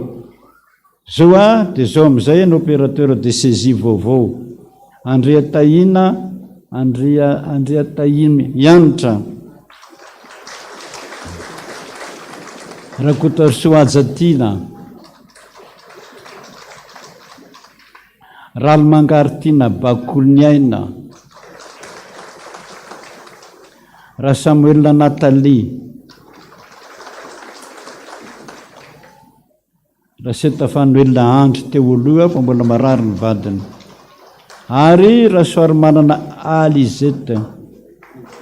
Saotra tofa reo mpikarakara amin'ny ordinateur rehetrarehetra, mitovy daholo ireo araka nataon'ny tetezamita teo aloha, dia mba hanotaka izany ianareo manaraka. Saotra tompoko ny mpikambana d'office manaraka an'izany be fery zany dia ny président Nefsat, ny président Dekona, ny président Sa, ary ny président tonian'ny fifoazana, ny asa mpifoazana. Zay ny tonian'ny fifoazana dia amin'ny sabotsy zao ny fifoazana rehetrarehetra mifidiny azy zay ho toniany. Vita zay dia mivory amin'izay zay rehetrarehetra reo mandinika hoe atraiza ny volanareo profo be, aiza ny volanareo taninanandrano, saraka amin'izay ireo vola ireo. Be loatra ny asa brofo be teo aloha, mahavaky loha mihitsy ny asa satria hatrany ampitan-drano Masina sy ny fiangonana manerana amin'ny Madagasikara. Dia isahana an'izay ny fiangonana manerana Madagasikara zay ny brofo be. Fa ny taninanandrano anana ny volany, miaraka amin'ny compte daholo amin'izay vola tokony ho azy. Rehefa vita indray ny toniany fifoazana izay mbola tsy nisy an'izany teo aloha, dia mivory hoe inona avy ny dépense ao amin'ny fifoazana, inona ny vola miditra, mbola hanana ny azy izy tahaka ny teo ka dia misaotra antsika rehetrarehetra. Tsangantsika hivavaka amin'ireo olona rehetra ireo. Saotra Jesosy, lehibe ny fitiavanao, lehibe ny famindramponao, tena sarotiny amin'ny volanao ianao ka nifidy an'ireo olona ireo. Tsisy tomika amin'izay ny volanao tahaka nataony teo aloha, ary anamboninahitra amin'izany toeran'izany ianao Jesosy eto amin'ity toerany ity. Meo tanjaka, meo hery, meo fahendrena, andaminana ny asanao rehetra. Ny anaranao no angatahako izany Jesosy. Amen. Petraky tsika rehetra. fanatitsika izao rakitra voalohany sy faharoa araka ny mazatra, rakitra fahatelo procession amin'izao fahatelo zao, ary misy amin'izay dinidinika atao ny tonia taninanandrano tena manana vonan-kevitra ilay manitizy ny teteza mita teo aloha misaotra azy be dehibe dia nanolotra imprimante multifonctionnel itsy ho an'ny taninanandrano marika Canon. Misaotra tompo, misaotra tompo. Nisy nanome sima koa 10 saka ho an'ny fiangonana sy ny toby, ka dia ireo isy toniany daholo koa ny fifoazana andamina an'izany. Fa ny mahasoa ny fiangonantsika aloha zao ny mahamaika dia ny anaovana ny ole iny ty hipetrahany tongotrareo io dalazy io mbola ho apoka dodododo dia hosoloana vato mandrak'izay dore amena, fa zao mipopoka lavadavaka be mahamenatr'olona, fa zany zao ny mahamaika indray ho ataon'ny taninanandrano, ka dia misaotra antsika rehetrarehetrarehetra. Zay dahoary zay manome ampifaliana no nkasitrahana izay fanomezana rehetra ataonareo ho an'ny fananganana fiangonana zany, dia mirotsaka daholo ho an'ny anaovana ny io inony anaron'ity dalazy atao amin'ny première étage io mba ho tsara tarefa mahamenatr'olona. Zay ny adiditsika ny asantsika, ka zay manao ampifaliana no ankasitrahana indrindra. Saotra tompo.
ny voaloam-pahendrena ny fatahorana an'Andriamanitra.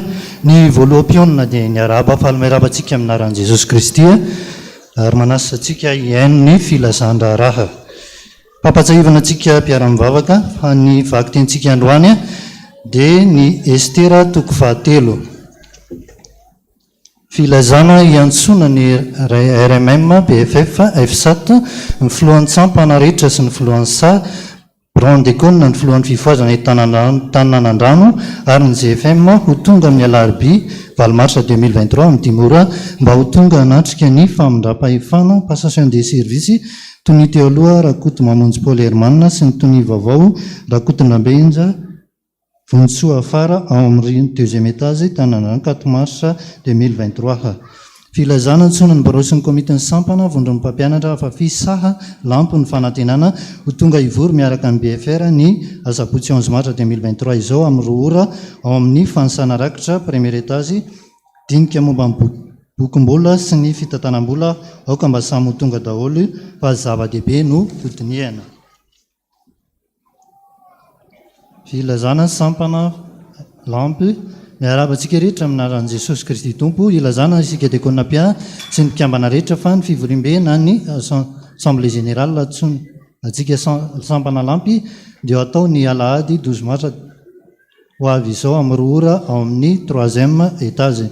Fanasana ho ampitomboina amin'ny mandrakariva ny fahasoavana sy ny fiadanana avy amin'ilay Jesosy Kristy Tompontsika araka ny calendrier tao amin'ny fiangonana dia ho tanterahana ny alatsinainy 9 ka hatramin'ny alahady 12 mars 2023 izao ny fanatanteraham-bokatra ny mema fivondrona voalohany vondrona zazavavy ka toy izao ny programantsika amin'izany ny alarbi 8 mars 2023 fotoam-mpivavahana sy varitra tsakitsaky isan-karazany alakamisy 9 mars 2023 fampianarana soratra Masina asabotsy 11 mars 2023 fitrotroana-bavaka teram-bokatra miaraka amin'indray aman-dreny sy ireo vahiny nasaina ary ady hevitra iarana amin'ireo skoto tranainy sy ny filoham-panarina mpamakilay Madagasikara izay tena nasananse alahady fitoam-bavaka manomboka amin'ny 2 ora sasany amin'ny 7 ora sasany ka hatramin'ny 4 ora sasany ariva amin'ny 5 ora sasany kosa dia korana ataon'ny vondrona voalohany manantena ny fahatongavantsika ise ny alahady.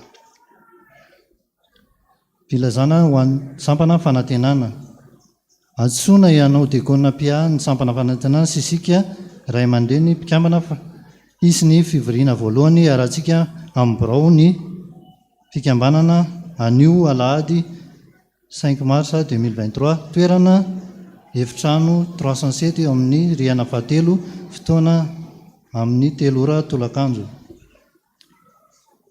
Filazana klip mifefy ampitomboana amintsika mandrakariva ny fahasoavan'ny tompo mba ho fana totosain'ny sampana fefy ny rakitsary vaovao klipy sy ny fakana sary photo afisy eo amin'ny estrady amin'ny 4e étage anio alahady ariva amin'ny 2 ora dia asaina isika rehetra voakan'Andriamanitra hijery anay izay afaka manotrana izany toy ny spectacle palais des sports ireny amafisiny ihany koa fa présence obligatoire ho antsika fefy 700 misoratra anarana tamin'ny janoary manao teny koa manantena ny fiara-miasa aminareo izay ary manao velomanareo amin'ny anaran'i Jesosy Kristy Tompontsika azadino ary ny tournage clip fefy ao amin'ny 4e étage rariva amin'ny 2 ora anasana anao.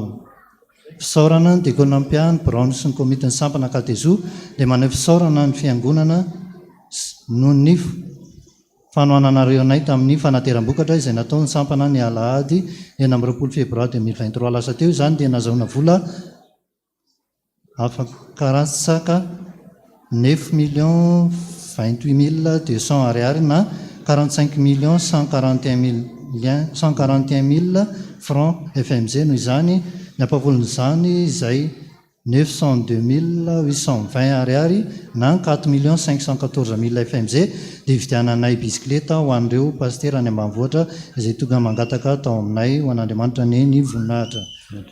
Zay misaotra ny tanora zokiny amin'izany tena manolotra bisikileta vaovao andreo lavitra be mpitandrana lavitra be miasany ambanivohitra nataony hatramin'izay ka hatramin'izao teka ho azy tsika misaotra tokosotra anao ny tisy procession atsika izao anao ny hira fahenina amby 20 amin'ny boky fanampiny hoe tsy misy rereko afa-tsy Jesosy hatramin'izay. Anao ny hery, anao ny aja, anao ny voninahitra, ny fasana sy ny fena tsy taza efa resinao izy ao tontolo izao mahita fa ianao no mitsangaka sambatra Jesosy manana anao a zany ny fanamatra ny FPVM amin'ity taona ity itsangantsika rehetra.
Isika ary ny vehivavy mba hitondra foana ny poketra ny sotra tompoko.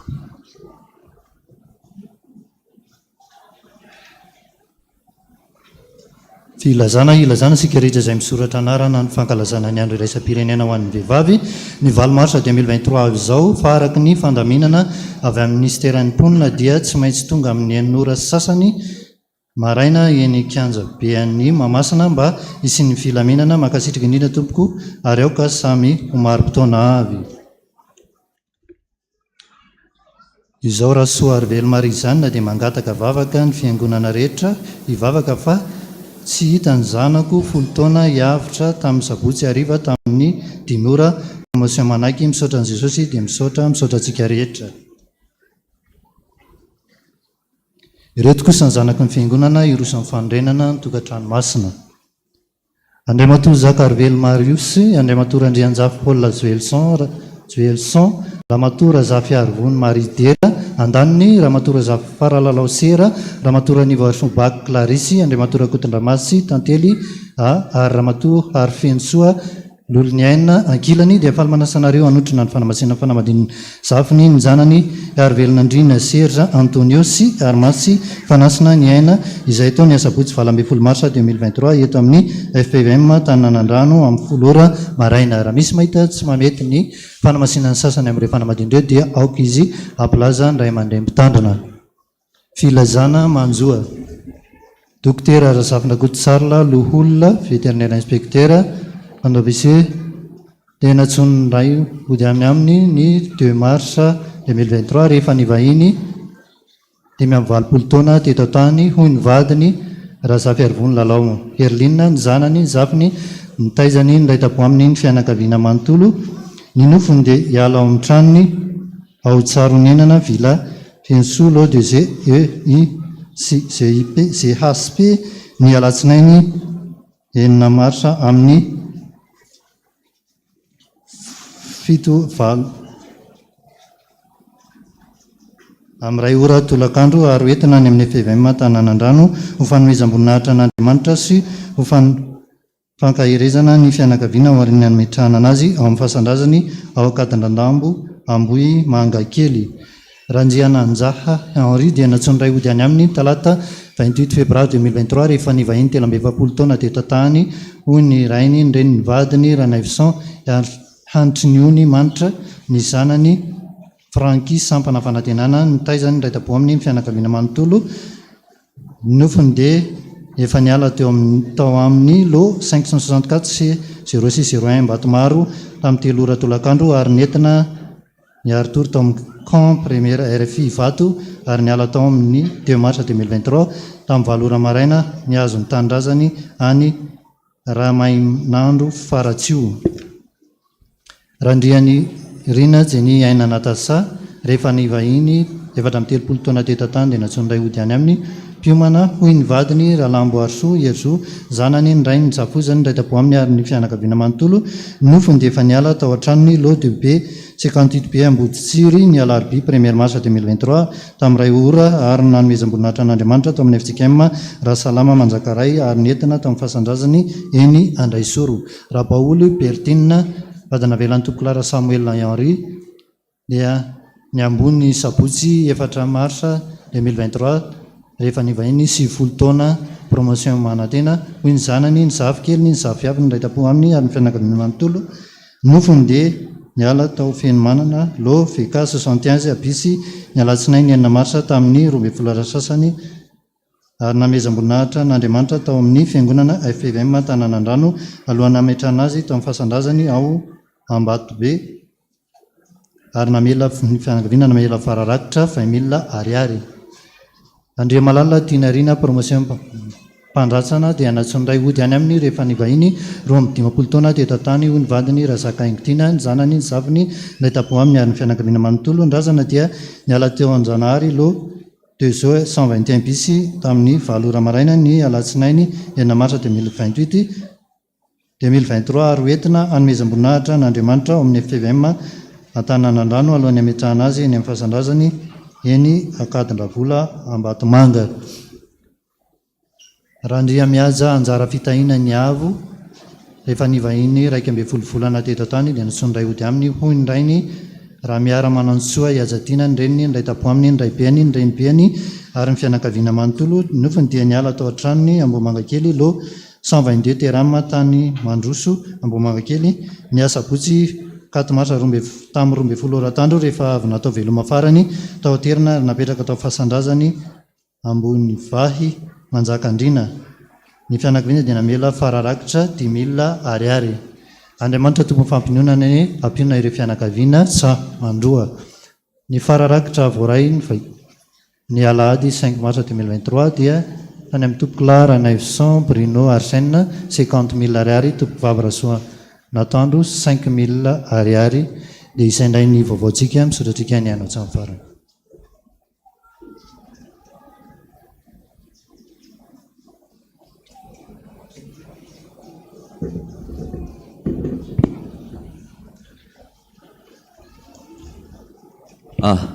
Miarabantsika rehetra amin'ny anaran'i Jesosy Kristy Tompo tratran'ity andro lahady ity andro fandraisana ity tonga amin'ny fotoana hamakina ny voaditsika dia mba samia miaino ny voaditsika tsirairay avy. Vakina amin'ny anaran'i Jesosy voninahitra natolotra anao Andriamanitra misaotra noho ny fitiavanao fa efa mandroso tsara ny fahasalamako. Iny misy vola kely 10,000 ariary omena amin'ny Pasteur faratenana ary mangataka an Jesosy mba ho tanteraka ny contrat ny asa izay toko amin'ny herinandro iny. Amen. Nofo 10,000 ariary efa lasany amin'ny dada. Jesosy ao misaotra anao be dia be tokoa ny tenako ny amin'ny namindranao fo nasotranonao ny vadiko nandefitra tamiko foana ianao. Iny Jesosy misy vola kely atolotra omena Pasteur faratenana 2,000 ariary fahafolon-karena misaotra betsaka Jesosy malala tamin'ny fikarakaranao sy ny tahinao ny fiainanay 10 mianaka fa raha izao sy nakonako dia anompo anao zay vola 32,000 ariary na 2,300 ariary. Ray alina ariary any dada, ray alina ariary sahirana 2,000 sy ray alina ariary ka tamma ity indray Jesosy ny apahany atolotra ho anao ta io zay Jesosy ampianaro zay hitantana ny volanay manolotra vola 10,000 ariary atolotra ho an'ny dada. Voninahitra ho anao Jesosy malala misaotra anao Jesosy ny amin'ny sorehetra nataonao tamiko ny ankohonako nampandresana hatrany ianao. Ko iny misy vola 20,000 ariary 10,000 ariary amin'ny asa mpivoazana 10,000 ariary dada RJJ. Fahafolon-karena 40,000 ariary mitsinjara toy izao 10,000 ariary SL4 10,000 ariary mpitandrina ambanivohitra 10,000 ariary mahantra 5,000 ariary altara 5,000 ariary mpanadio izay voninahitra ho an'Andriamanitra reriany mbola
Fananganako tanano mandratrisa hainano fetrany amtsika tena tampirahena fa tsy misy asolokoana efa nangavisanandro refa tapana identy sanisarika hayalana vitsana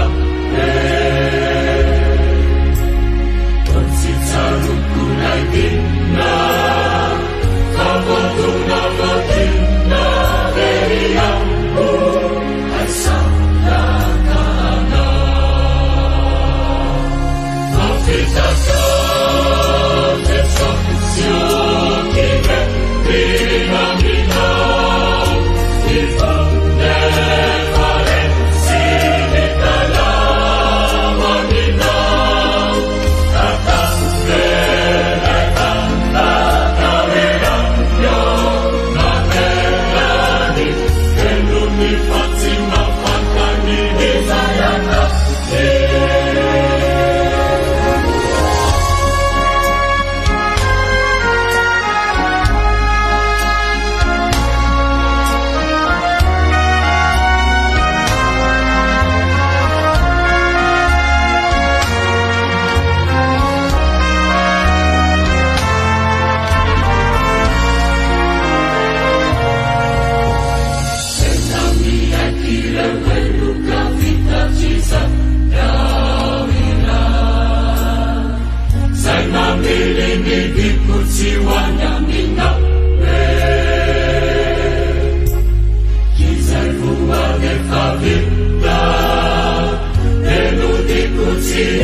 fafulaka isajuti reare damanakizay retrasitraka enefaresira acaukanu fafane ubangatu iterina falasala vitra rinjunave rina sufanala funa tenatsangana nazuruna utu na ulumba uba ejikari anarana enefafulaka isajuti reare kamanakizay retrasitraka enefaresira acaukanu fafane ubangatu iterina ubangatu iterina ubangatu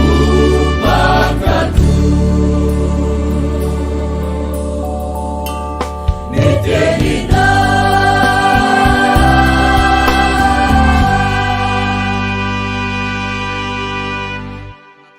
Jesosy misotranao indray niankonako noho ny fitiavanao avy aminao ka mbola maro mbola nanomezanao hery sy fahasalamana tombonandro avelomana indray ity reny apahany tamin'ny volany menanay atolotra fisaorananao ifivelomana ka 50 000 francs dada RCJ 50 000 francs W fiangonana fisaorana misotranao Jesosy fa lehibe ny fitiavanao amindraha fo Jesosy amin'ny taotarehetra izay mbola nampalahelanao Jesosy mba omeo asao Jesosy.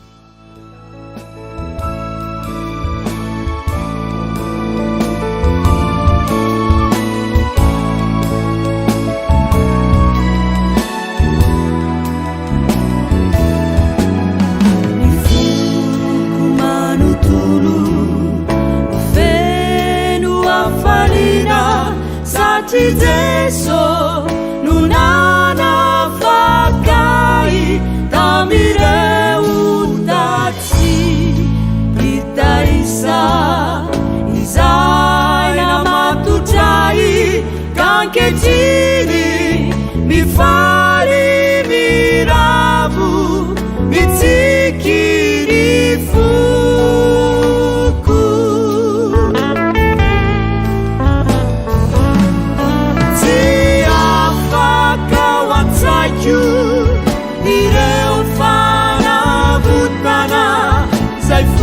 Tiri afalina awanatikwa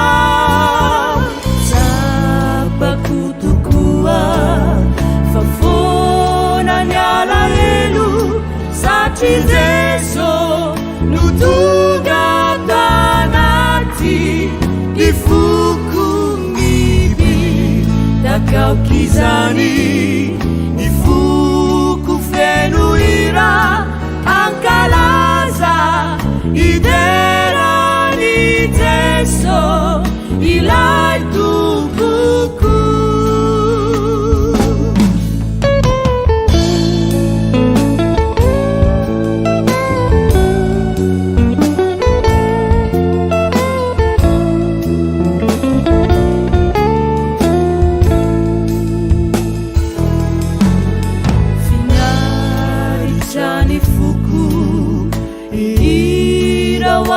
Tompo lai panjaka malaza si tsara indrindra kai sinuaru ni fute isento pendikazi ni hira si karu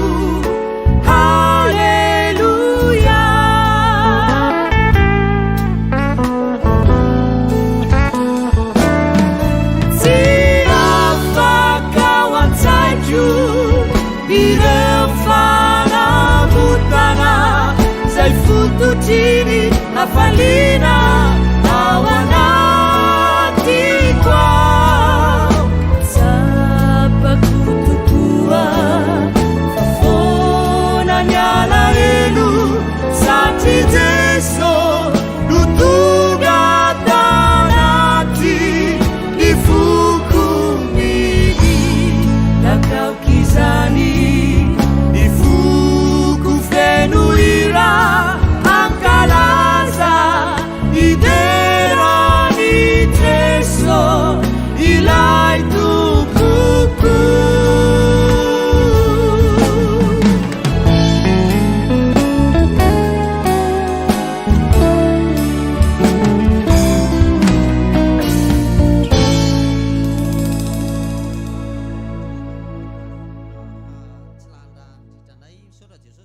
Tranonao ny zanako lahy je tena narary ka nametra sarotsatra ny soratra manolotra 20 000 ariary ho an'ny dada RCC.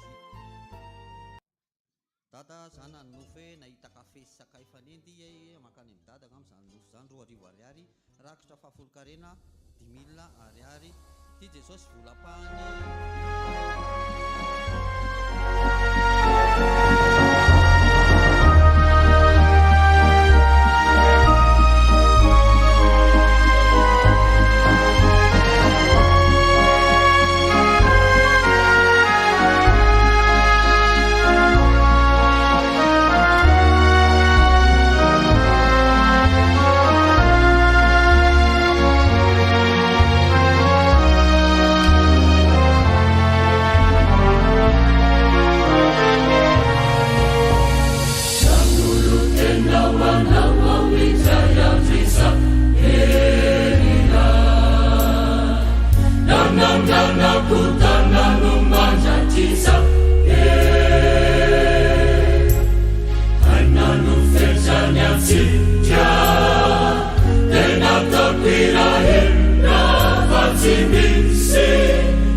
Zay ny voady voaray teto amin'ny farany ambany ny teto amin'ny RDC dia 3,20 isa, rihana voalohany 70 isa, rihana faharoa 30 isa, rihana fahaefatra 20 isa, ny totaly ny voady androany raika amin'ny 20 amin'ny 100 ny voninahitra amin'izany dia ho an'Andriamanitra irery ihany.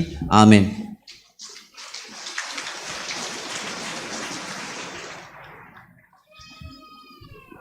Miarabantsika rehetra amin'ny anaran'i Jesosy fa natanterantsika ny procession ety aloha dia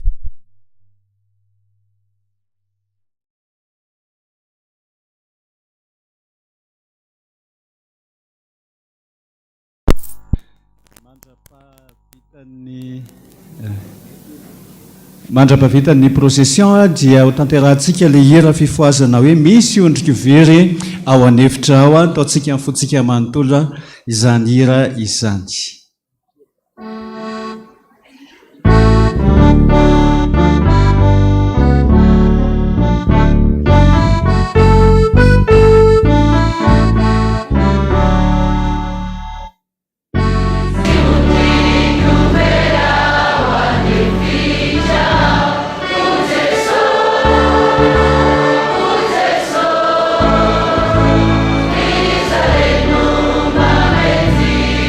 Thank you.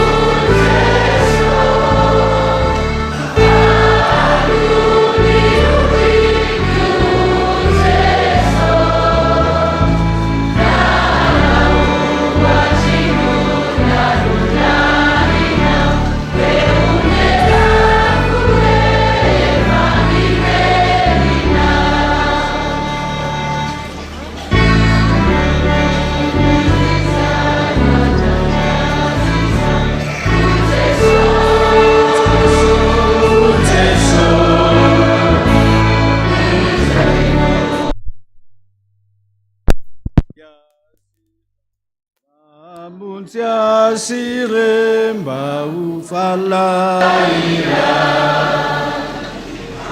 andrasony ondrikyo Jeso anony ondrikyo Jeso naoatrino namoyanina eoderakure esamiterina.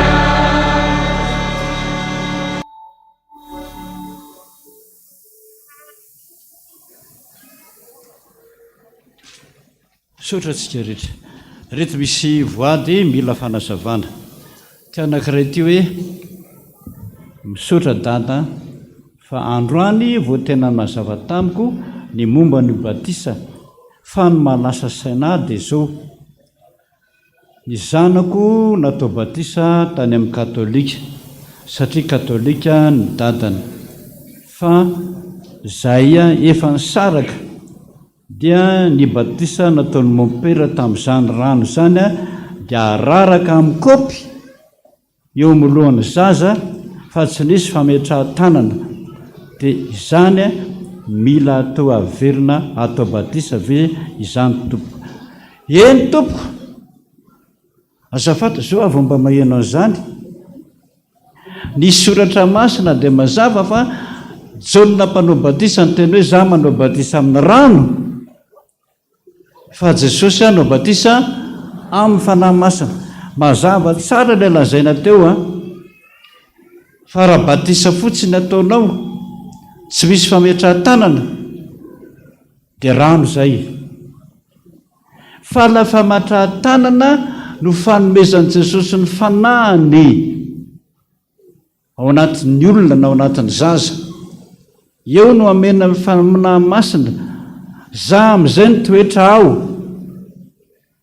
zay no nahatonga azy teny hoe ny lehibe ny ao anatinareo dia lehibe noho ny amin'izao tontolo izao.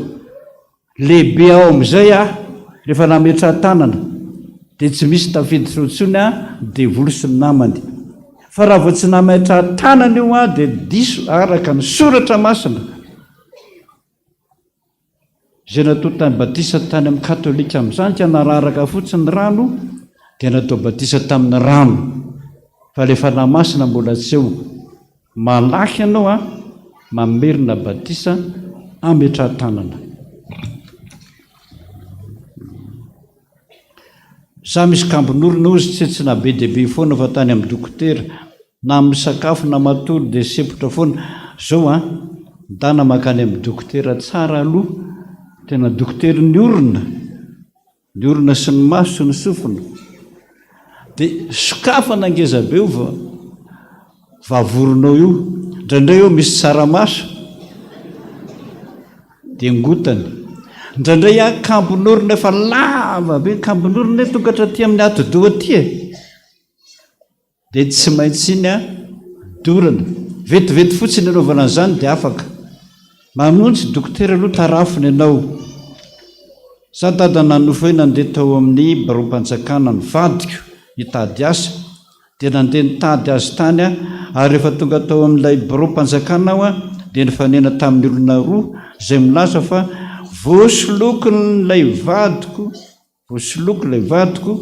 tao mitohatra ao anatin'ilay barom-panjakana dia lasa namonjy azy aingana sady natahotra.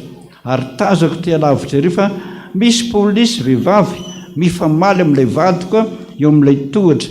Ny antony dia ilay vadiko ny sisika hiditra ao amin'ilay porte 21 fa hoe misy olona fantany eo afaka mamiasa ho azy. Tsy navelan'ilay polisy anefa izy fa hoe pisoloky dia nalain'ilay polisy vavy ny kara-panondra n'ilay vadiko dia nasiany cachet mena fa hoe tsy afaka miasa intsony dia nasiany daty dia ny amboniny hoe 6 juin.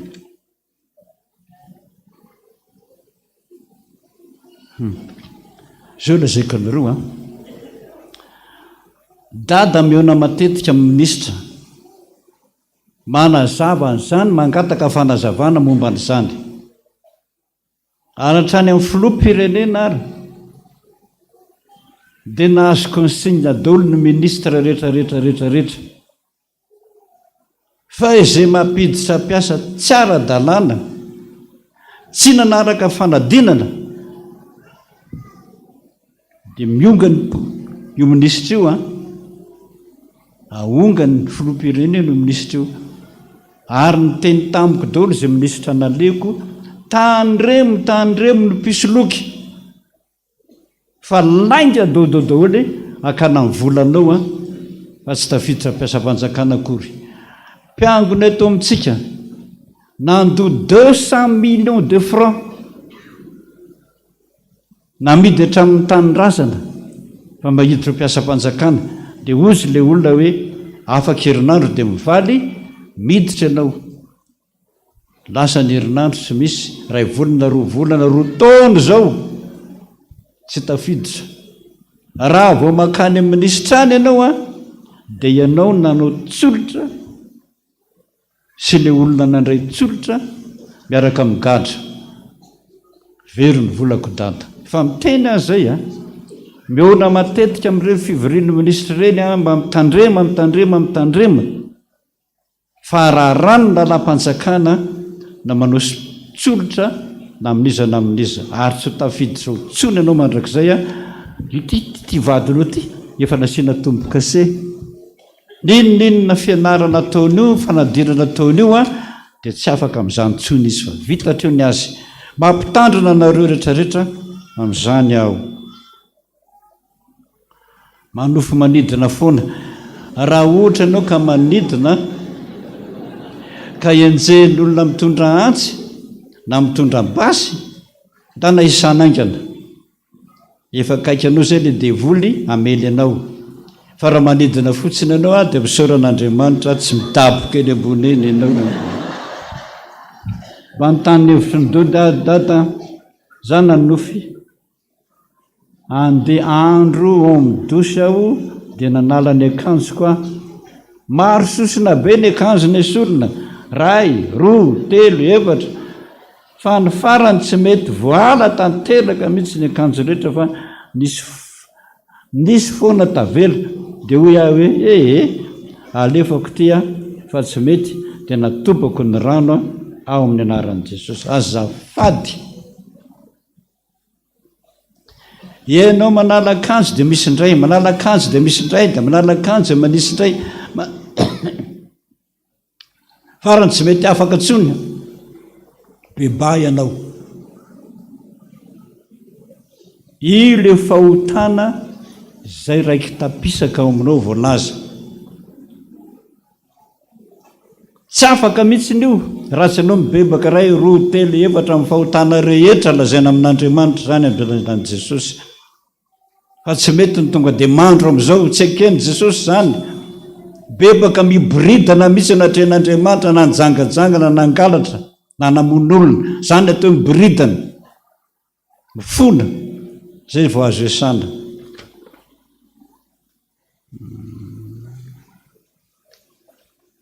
za dada nanofo hoe nahita n'ilay rain-janako ony lay zanako dia lay zanakay ony tadiaviny alaina dia mandeha ony zay sady mibaby an'ilay zaza dia izy ony no akaiky manaraka dia mitsoka ony zay miaraka dia misy alika be sy gisa be mitady anarakaraka fa nahita lalana foana izahay dia afaka tamin'ireo alika sy gisa ireo dia avy eo ony ilay rain-janako sy ireo anabaviny roa miaraka mitotorebika be milalao mazana teny amin'ny fasana liaraka tamin'ireo fianakaviana tovavy sasany dia avy eo ony anefa maty io rain-janako dia nahantona ambony be sady ny fony lamba mena dia mena dia mena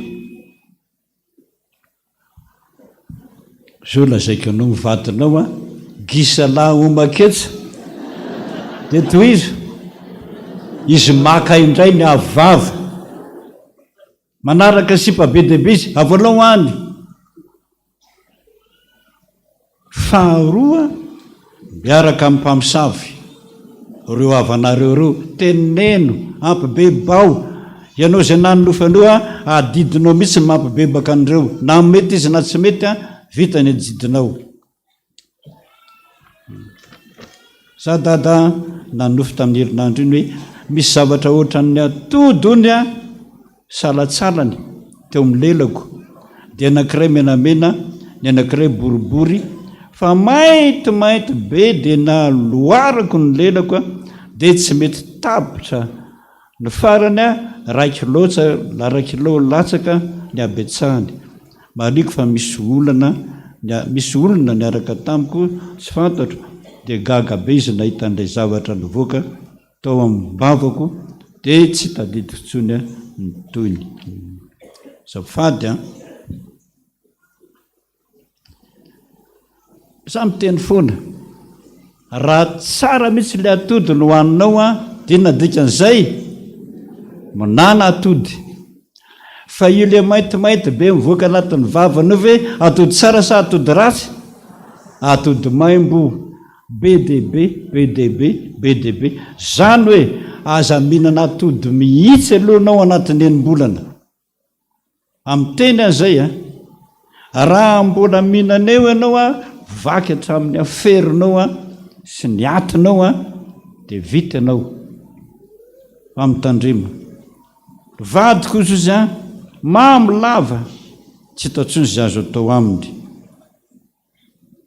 zanako misy kampotenda zay mamy lava ho a avereny foana averiko foana isan'andro ny tenin'i Jesosy hoe ianao Jesosy nanovany rano ho divay tany fampakarangady any kana noho izany a hainao no manovany divay a ho rano efa nampanao an'izany ianareo mbetsaka be dehibe no nahazo valim-bavaka ny sotro 2 litra 2 litra 3 litra tsy mety mamo tsy sotrotsony a lany volako zay dia afaka vavao azy ianao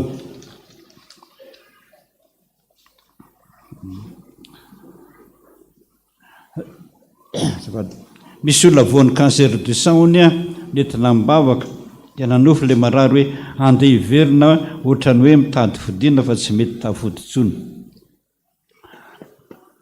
zay voan'ny cancer a miona amin'ny dada fa tsy azo resahana eto zany zaho dada nanofo mipetraka ianao nanao kanso mpiandry dia nandalo a dia niteny ony ianao hoe orikely ny tongotro dia gaga rehefa kaikinao fa ay ianao dada hoe jereo a ianao ny olona tsy manao ampitiavana ny asan'Andriamanitra fa manao monomonina foana fa tsy misy fitiavana hitako amin'ny mpiasa Fianarana misy mikitakita be zay nofoko tamin'ny alaona taoran'izany dia nanofo hoe nakahitana satria mivarotra etsetra Jesosy miantso ny mpiandry rehetra mody miteny izy hoe orikely ny tongotro raha mikitakita eo anao a dia fantany manao ny asa tsy ampitiavana anao a dia hitany dia manaova asa ampitiavana zany na zany Jesosy io nareo mpiasa ny Fianarana efa hitany io a misy mikitakita be olonareo zany raha misy Andriamanitra mananatra anareo a dia manitsy tena ohatr'izany daholo tsika rehetra ty lava be ty a tsy mamaky aneo fa marano mamasoko lany ny fotoana tsanga ny vavaka isika hanolotra ny rakitra andry any fitiavana mandrakizay nitiavako anao mba ianoa ny hiran'i Jesosy ny hirainy mihitsy ane io e manambarany fitiavana anao a akopio ny masonao a arao ny tonikira dia ho hitanao ny amin'ny maminy zany fitiavan'Andriamanitra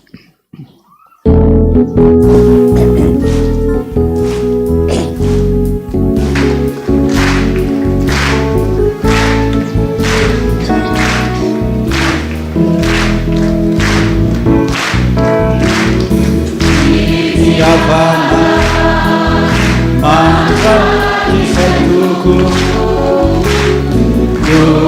Fitiavana oa irasituko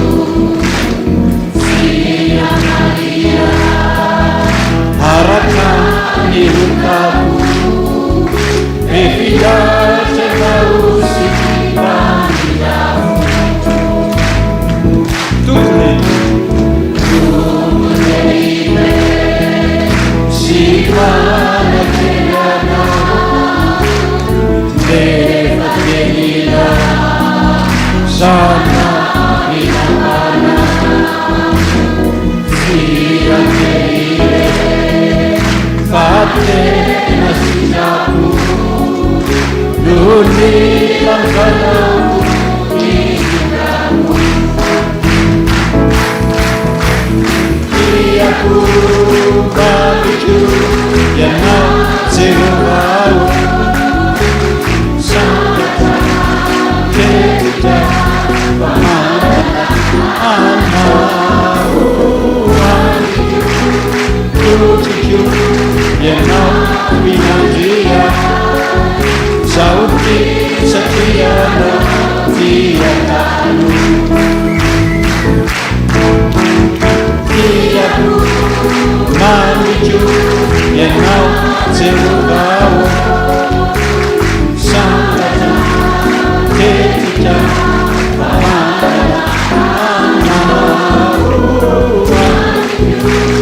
tutikio ianao minandria sauti satriana tiatano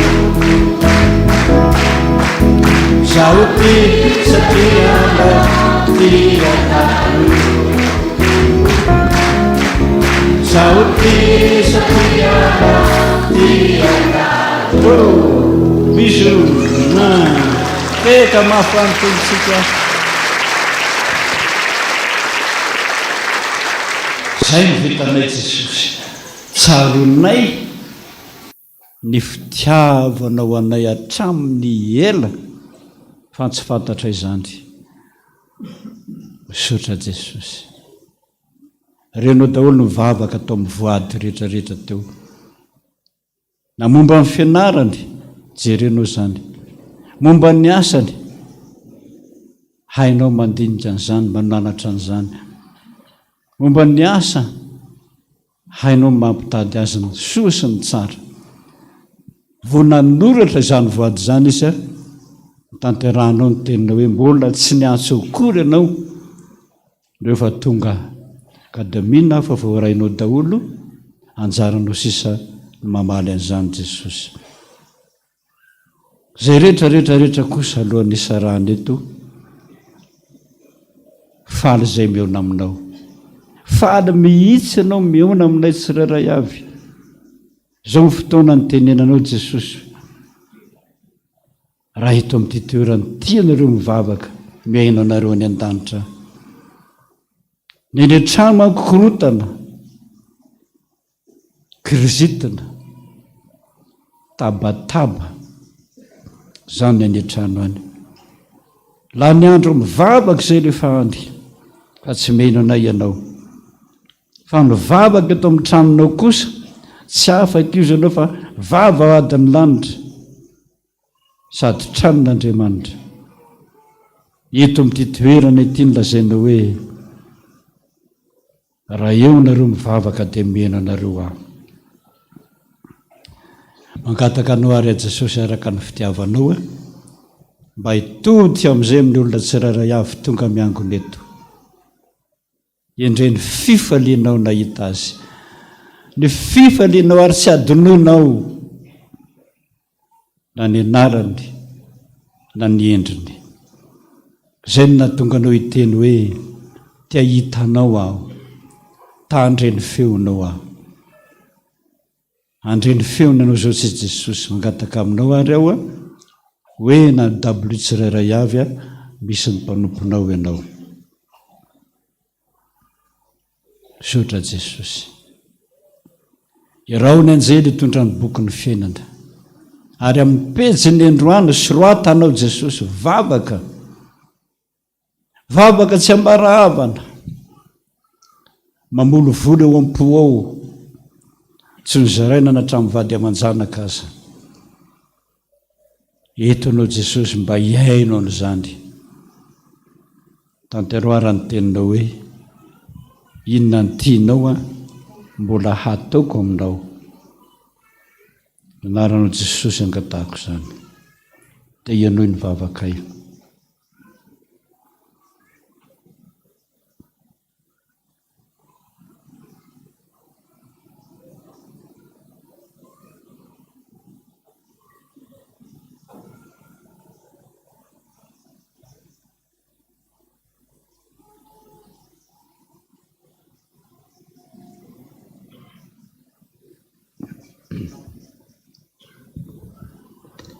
Sotra Jesosy.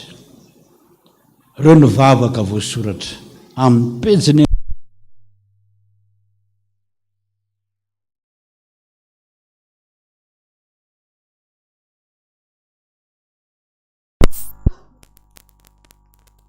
koa dia mangataka indrindra an Jesosy mba ho tehirizinao zany mivavaka izany.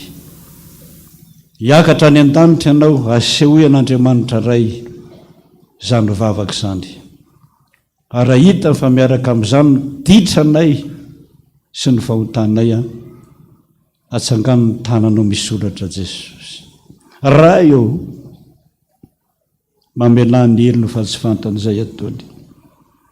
Dia ho akombonao ny boky tsy mahay mivavaka izay dia ho ianao hoe hivavaka ho anao mba tsy ho levona ny fononao.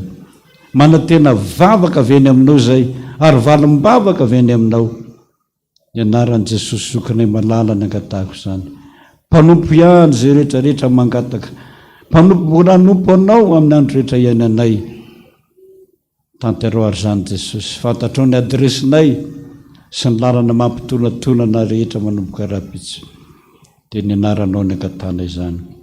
Rainay izay ny an-danitra ho Masina ho tonga ny fanjakandro ataony sitrako ety amin'ny tany takany ny an-danitra mehoana iny anina sy hazo ary mamela hany elokay tahaka namelanay sy mibeko taminay ary tondrany amin'ny fanafahany amin'ny ratsy anao ny fanjakana sy ny hery ary ny voninahitra valak'izay.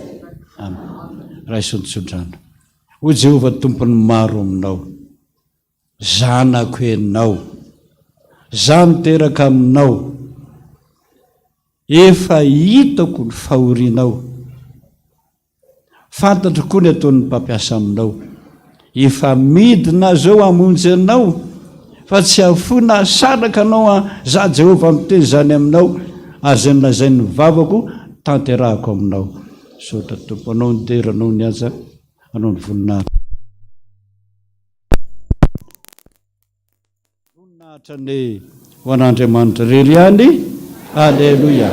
Masina, masina, masina Jehova Tompo maro, endrika voninahitra amin'ny rehetra. Tanteraka tokony izany amin'ny anaran'ny Ray sy ny Zanaka ary fanamasina. Petraka isika dia mipandray fanasan'ny Tompo sisa no mijanona.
antsika rehetra mpandray fanasan'ny tompo natratran'izao andro alahady izao.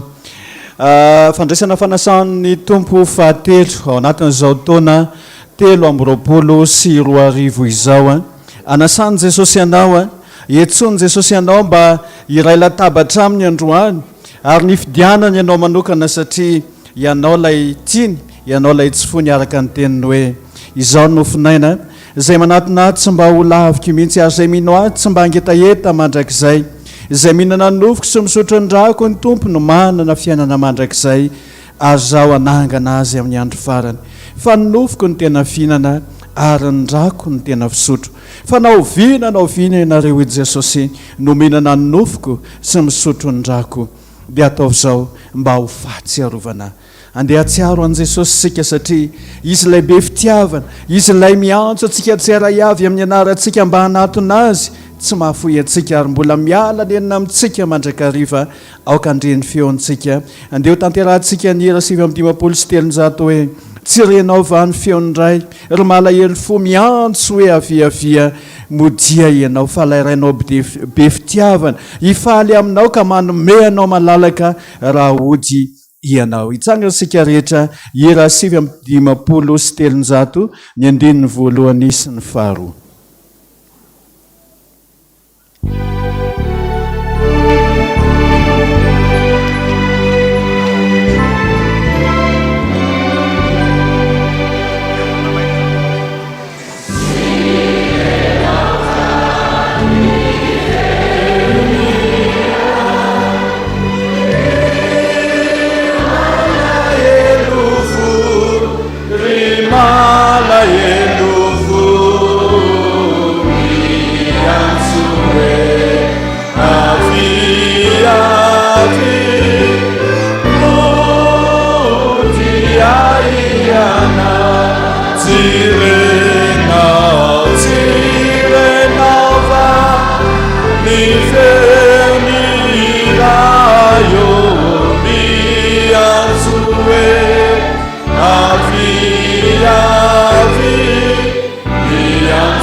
Renay tokoa ankehitriny Jesosy, miantsonao aminay tsiray avy, miantso anay hoe modi, fa maninona moa izay no antsona hoe modi? Satria efa nandeha nirendreny teny amin'izao tontolo izao, nandeha teny amin'izay rehetra daniny kibonay, filany nofo maro isan-karazany. Fa androany izay Jesosy, nantsoinao dia tonga eto amin'izao kianja Masina izao, nantsoinao dia tonga iaona aminao sy iray latabatra aminao. Misaotranao izay satria tsy navelanao viravirain'ny Satana, tsy navelanao nataony devoly tangim-bozina tany amin'izay rehetra nalehanay tany, ary tsy navelanao ho very tao anatin'ny fahotana, fa mbola tonga eto amin'izao antsonao izao, lay antso feno fitiavana, lay antso feno famindrampo, ary lay antso mitory fiadanana sy fitahiana. Fa soavana ho anay tsiray avy izay nantsoinao tamin'ny anaranay. Misaotra Jesosy, tonga izao fotoana izao, iraisanay latabatra aminao, manoloana izany faratsinay sy ny adalanay izany, toa tsy mendrika akory izay Jesosy, ny anitsaka n'izao tokoa nambaravaranao zao nefa efa nanoina ny antsonao efa nantsoinao zay dia tonga eto amin'ity toerana ity amasiny zay Jesosy raha kofindranao mba homendrika anao ary atao fantatra mihitsy androany fa tsy mitahiry fahatezerana aminay mandrakariva ianao fa mandray anay araka ny habe nindra fonao sy ny fitiavanao misaotra Jesosy na iza tonga eto androany Jesosy iray latabatra aminao tsy sanatry hisotro sy henana fanamelohana ho an'ny tenany fa handray ny famelan-keloka sy fanadiovana avy aminao satria ndranao ny tenanao mihitsy Jesosy no hoany anatinay tseray avy ka raha ivoaka eto izay Jesosy olom-baovao satria manana anao ilay tianay misaotra Jesosy manoloana eto ankehitriny ny marika sy ny famantarana ny amin'ny tenanao sy ny ranao Jesosy angatanay ny fanamasinana tanteraka avy aminao zany ka ny mofo izay hovakinay ifampisarana eto amin'izao toeran'izao Jesosy ho tandindon'ilay nofinao ilay tenanao ny kapohana sy ny hoesoana nororana teo amin'ny azo fijaliana mba ho famonjenanay tseray avy ary indrindra zany diakapoka taminao zany no fanasitranana ho anay tseray avy zany ka angatanay Jesosy ho ao anatin'izany mofo zany mihitsy ianao ilay mofo velona latsaka avy any an-danitra ho famonjenan'izao tontolo izao ary ny kapoaka izay isaorana ianaranao ho tandindon'ilay ranao miboboka teo amin'ny azo fijaliana nalatsaka ho famonjena nalatsaka ho famelan-keloko ho fanadiovana zany ranao zany ho any anatinay tseray avy ka zay rehetra tonga eto Jesosy mandray zany kasika ny ranao zany dia azo famindram-po izy androany azo famelan-keloka avy aminao ka na ny tenanao na ny ranao Jesosy ho tandindony zany tenanao sy ny ranao teo amin'ny azo fijaliana izany misaotra Jesosy reo ny mpanomponao Tompo ndekonina izay nofidinao notendrenao amin'ny asa-pisoronana mba hisolo tenanao any amin'ny vahoakanao tseray avy andray anao voalohany reo Jesosy amasiny raha kofindranao hatrany atapindoka hatrany ampaladia tsy ho hitan'ny olona ny fahalemeny tsy ho hitan'ny olona izay rehetra momba azy fa ianao Jesosy ilay any aminy ianao Jesosy ilay miaraka aminy ianao Jesosy ilay hoentiny no hitan'ny olona ka mba ho tahaka ny Jesosy kely mandehandeha ny andala tsara rehetreny ireo mpanomponao ireo misaotra Jesosy dia raha ina mandrakizay ny anaranao ilay tompony tompo sy mpanjaka ny mpanjaka ilay omembony nahatra mandrakizay amen mazao toerana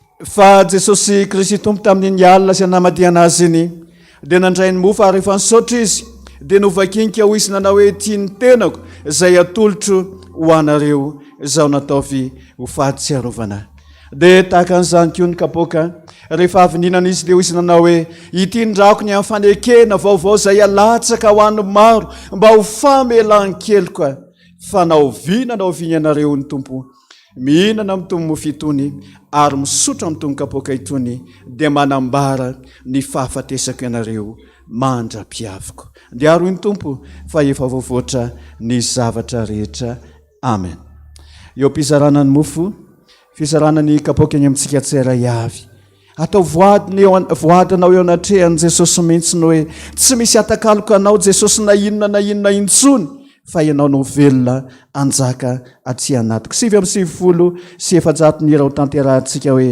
inona rena atakaloko an' Jesosy izay mpisoloko ny zavatra ho simba va sy mora levina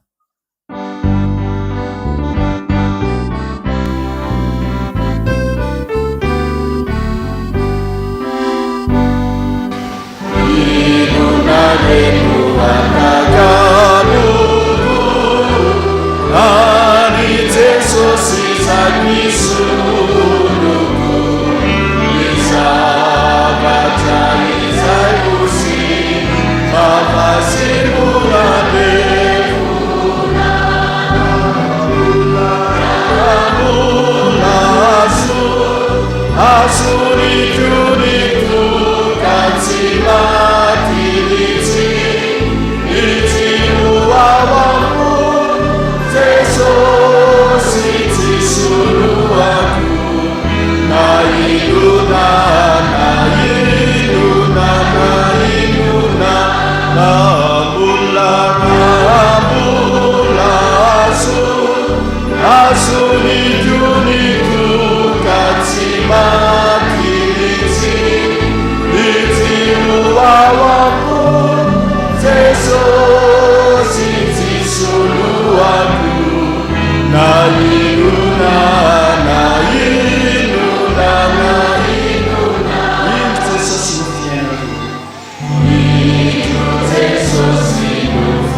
andalo eny aminao eny Jesosy. Araroto ny fotoana tahaka an'izao, araroto mihitsy ny fotoana atsapahanao sy afantaranao hoe tena nahakasika an'i Jesosy azany. Tahaka an'ilay vehivavy anankiray izay narary nandritry ny taona maro fa ny tao anatin'ny fony sy ny tao anatin'ny sainy dia ny hoe na dia ny somotra viavinakanjo izany Jesosy izany fotsiny aza ny voakasika androany dia ho sitrana. Mba manaova koa tahaka an'izany ianao androany hoe tsy avelako anao Jesosy, tsy avelako a Jesosy raha tsy mahakasika anao androany. Fa rehefa nahakasika an'i Jesosy ilay vehivavy dia inona ny zavatra nitranga? Iza nikasika teo izy Jesosy fa nisy hery niala tato anatiko. Amin'ity andro androany tiako. Raha mahakasika an'i Jesosy ianao dia hisy hery hiala mihitsy ao anatin'i Jesosy. Ho aiza le hery miala ao anatin'i Jesosy? Ho any aminao zany ahatonga famonjena ao anao, ahatonga fanasitranana ao anao, ahatonga fiainam-baovao anao. Ry Jesosy loharanonaina izay fotom-pahasoavana. Raika amby 300 no hera izay ho tanterahantsika. Yeah.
eo akaikinao Jesosy.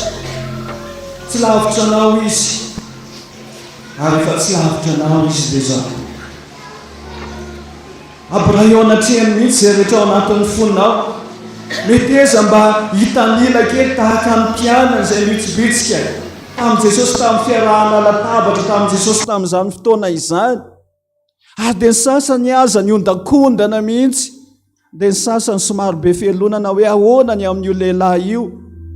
Ahoanao inony izany hoy Jesosy fa ianao manaraha.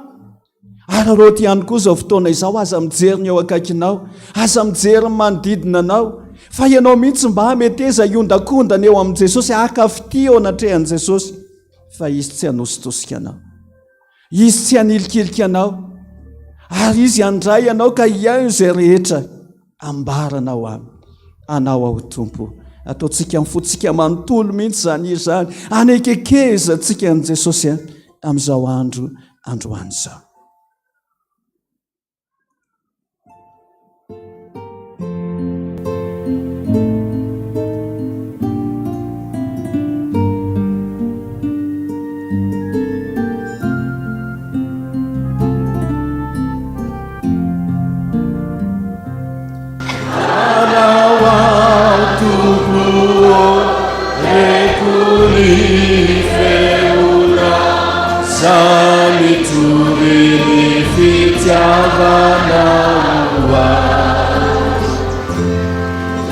Famila tsangani filuanawa anatura kuana Tompo atavi anakajana sini asufizaliana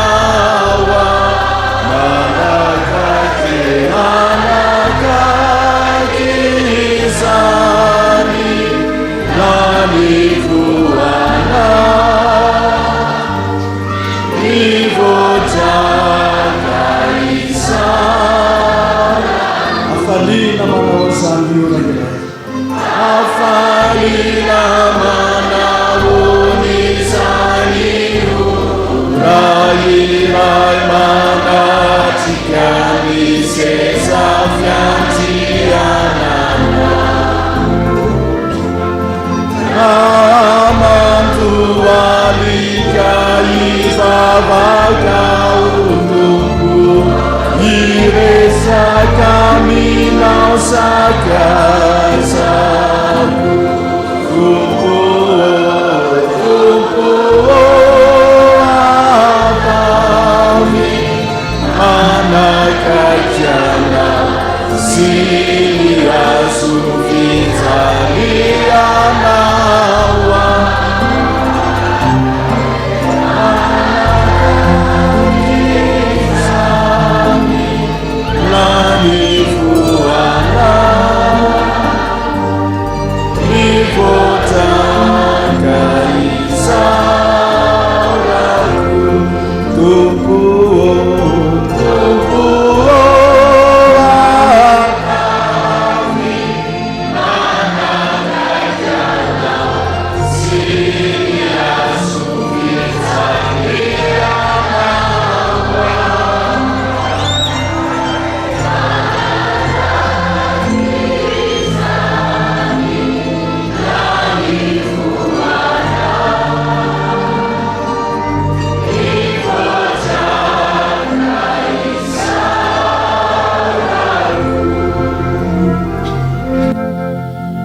Manasanao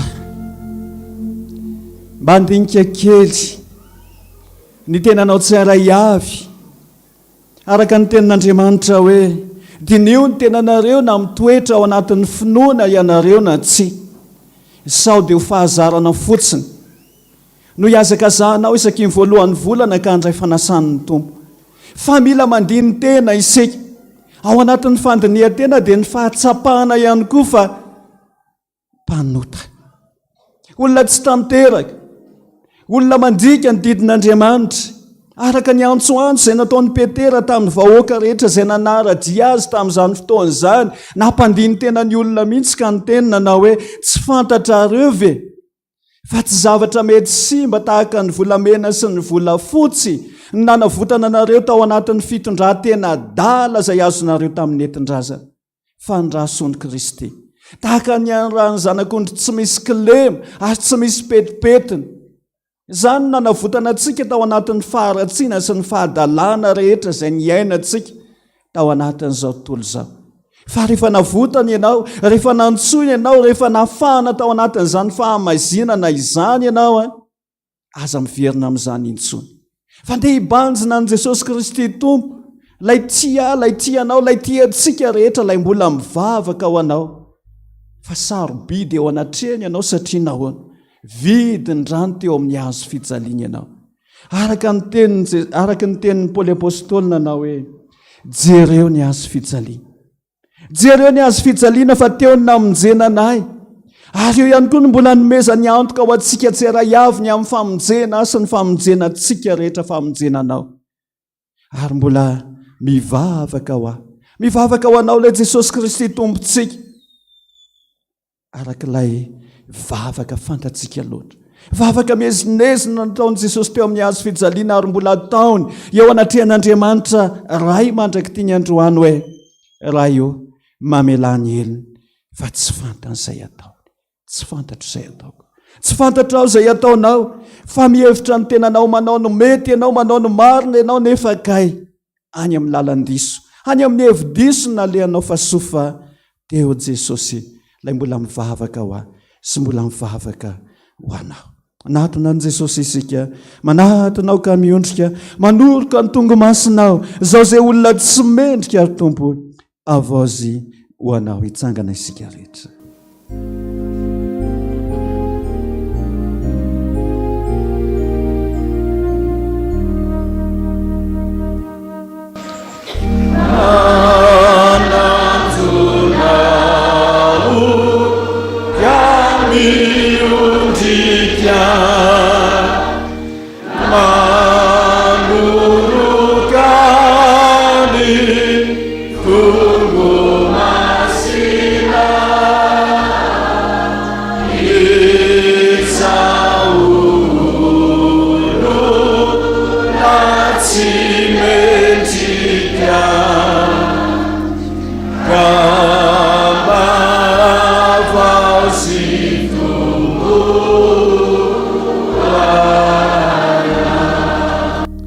Jesosy Kristy Tompo tamin'ny alina sy namadiana azy iny tena ndray mofa rehefa nisaotra izy dia hoy izy nanao hoe tiany tenako izay atolotro ho anareo izao no ataovy ho fahatsiarovana raiso izany dia hano ary misaora azy ao am-poninao.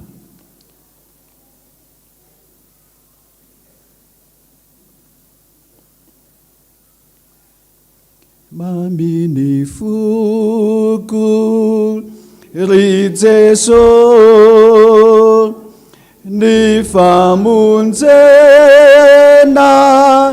zay vitana ny adisokio navelana tena fakao mandrakizay Jesu malalo pamunzisu indruni akyu raisuana velukanumpu velukanu vunukanau zay sitraka dia tahaka izany io ny kapoaka rehefa avininana izy teo izy nanao hoe tiany rako ny amin'ny fanekena vaovao izay alatsako ho an'ny maro mba ho famelan-keloka raiso izany dia sotroy ary misaora azy ao am-ponaho.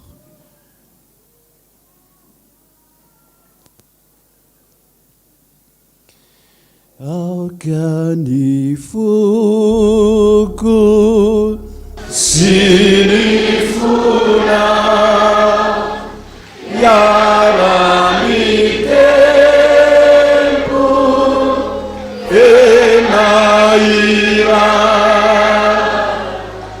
organisaju sinisana nirai safi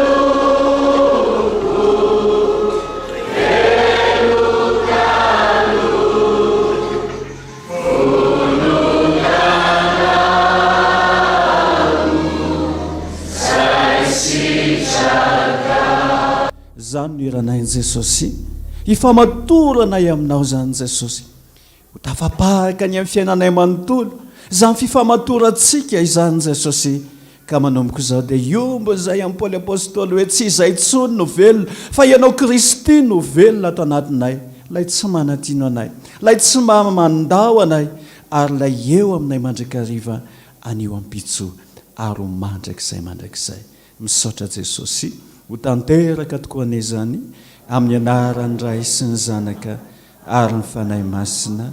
Amen. Maza ho toerantsika rehetra.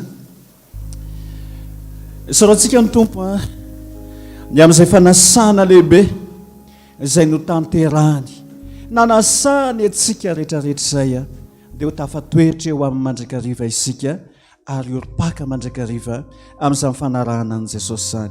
Eo mpanatazana ny fanatitra ary fanangonana ny kapoaka dia angatahantsika ny katezoanao ilay hira mamitsika loatra voady eo anatrehan'Andriamanitra hoe tena tiako ianao an' Jesosy.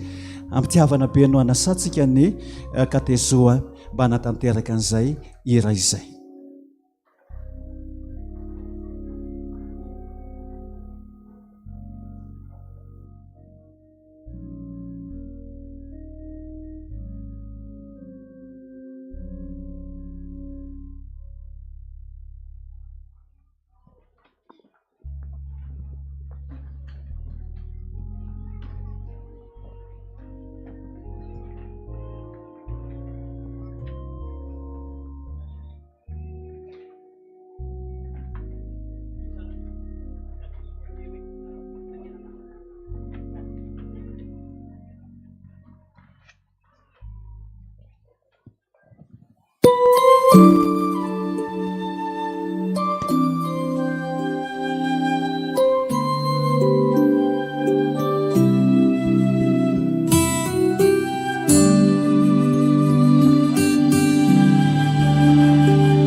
ao mikempo anao Tompo, mikempo anao milfo anatika, ao masady fitampina satike fitampina atomboka Tompo, tena tiako malala tena tikiana, tena tiako malala tena tikiana, tena tiako malala tena tikiana.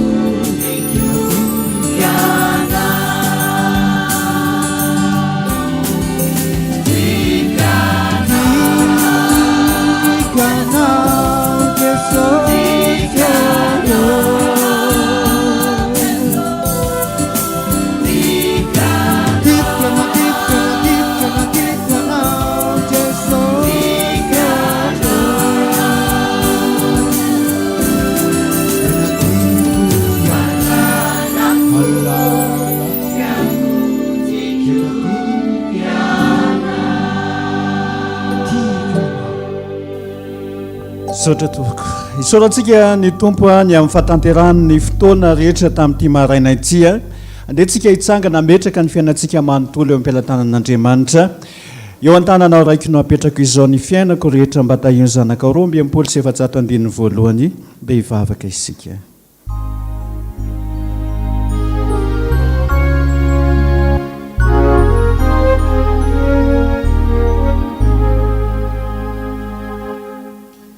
Eo an-tananao rirako no apetrako izao ny fiainako rehetra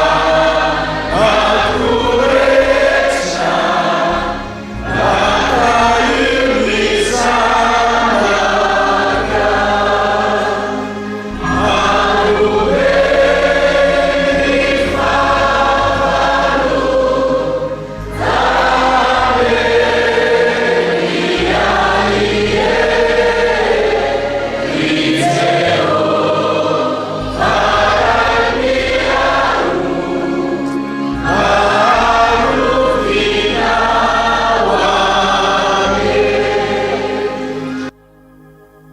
zany tonkira-panahy zany Jesosy ametrahana ny fiainanay manontolo eo am-pialatananao misaotra Jesosy satria mbola nitazonanao mandrakariva izahay ary dia mbola tsapanay ny tena fitiavanao ary dia tanterahanao taminay Jesosy ny teninao hoe te andre ny feonao te ahita ny endrikao fa mamy feonao sady mahafinaritra ny endrikao mamy loatra ny teninao zany Jesosy ka na dia feo garagara ihany aza na dia endrika efa koka ihany aza ny mba niseha teto anatrehanao dia tianao loatra zany Jesosy mankasitraka anao zay fa raha zao tontolo zao manilikiliky anay zao tontolo zao manesoeso anay zao tontolo zao manao anay zinona fa ianao tsy manao anay tahaka an'izany Jesosy ary tsy manadino anay araka ny teninao hoe mety manadino ny zana amin'ondry va ny vehivavy ka tsy hamindra fo amina lokiny kibony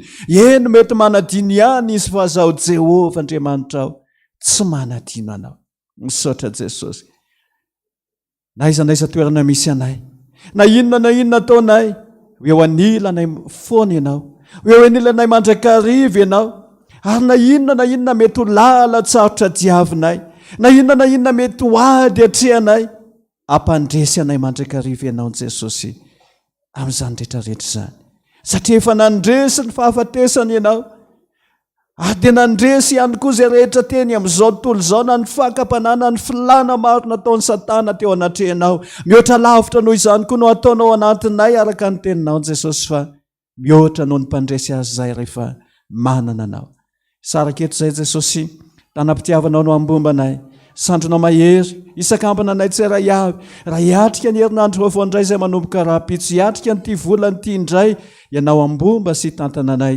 anome anay ny tolotsaina sy ny fahendrena, anome anay ny hery ny tanjaka ny fahasalamana, ampitombo ny finoana ihany koa ianao Jesosy, ary ampifikitra tanteraka aminao. Misaotra Jesosy. Andro vavaka izany, ampiarahanay amin'ilay vavaka nampianarinao mpianatra fa izay manao hoe rainay ao izay ny an-danitra. Ho Masina ny ianarana, ho tonga ny fanjakanao, atao ane sitraponao, ety an-tany tahaka ny any an-danitra. Meo anay n'io ny anina saza ao anay, ary mamela ny eloko ay, tahaka ny namelanay izay meloka taminay, ary aza mitondra anay amin'ny fakapana, fa manafanay amin'ny ratsy, anao ny fanjakana sy ny hery, ary ny voninahitra mandrakizay. Amen.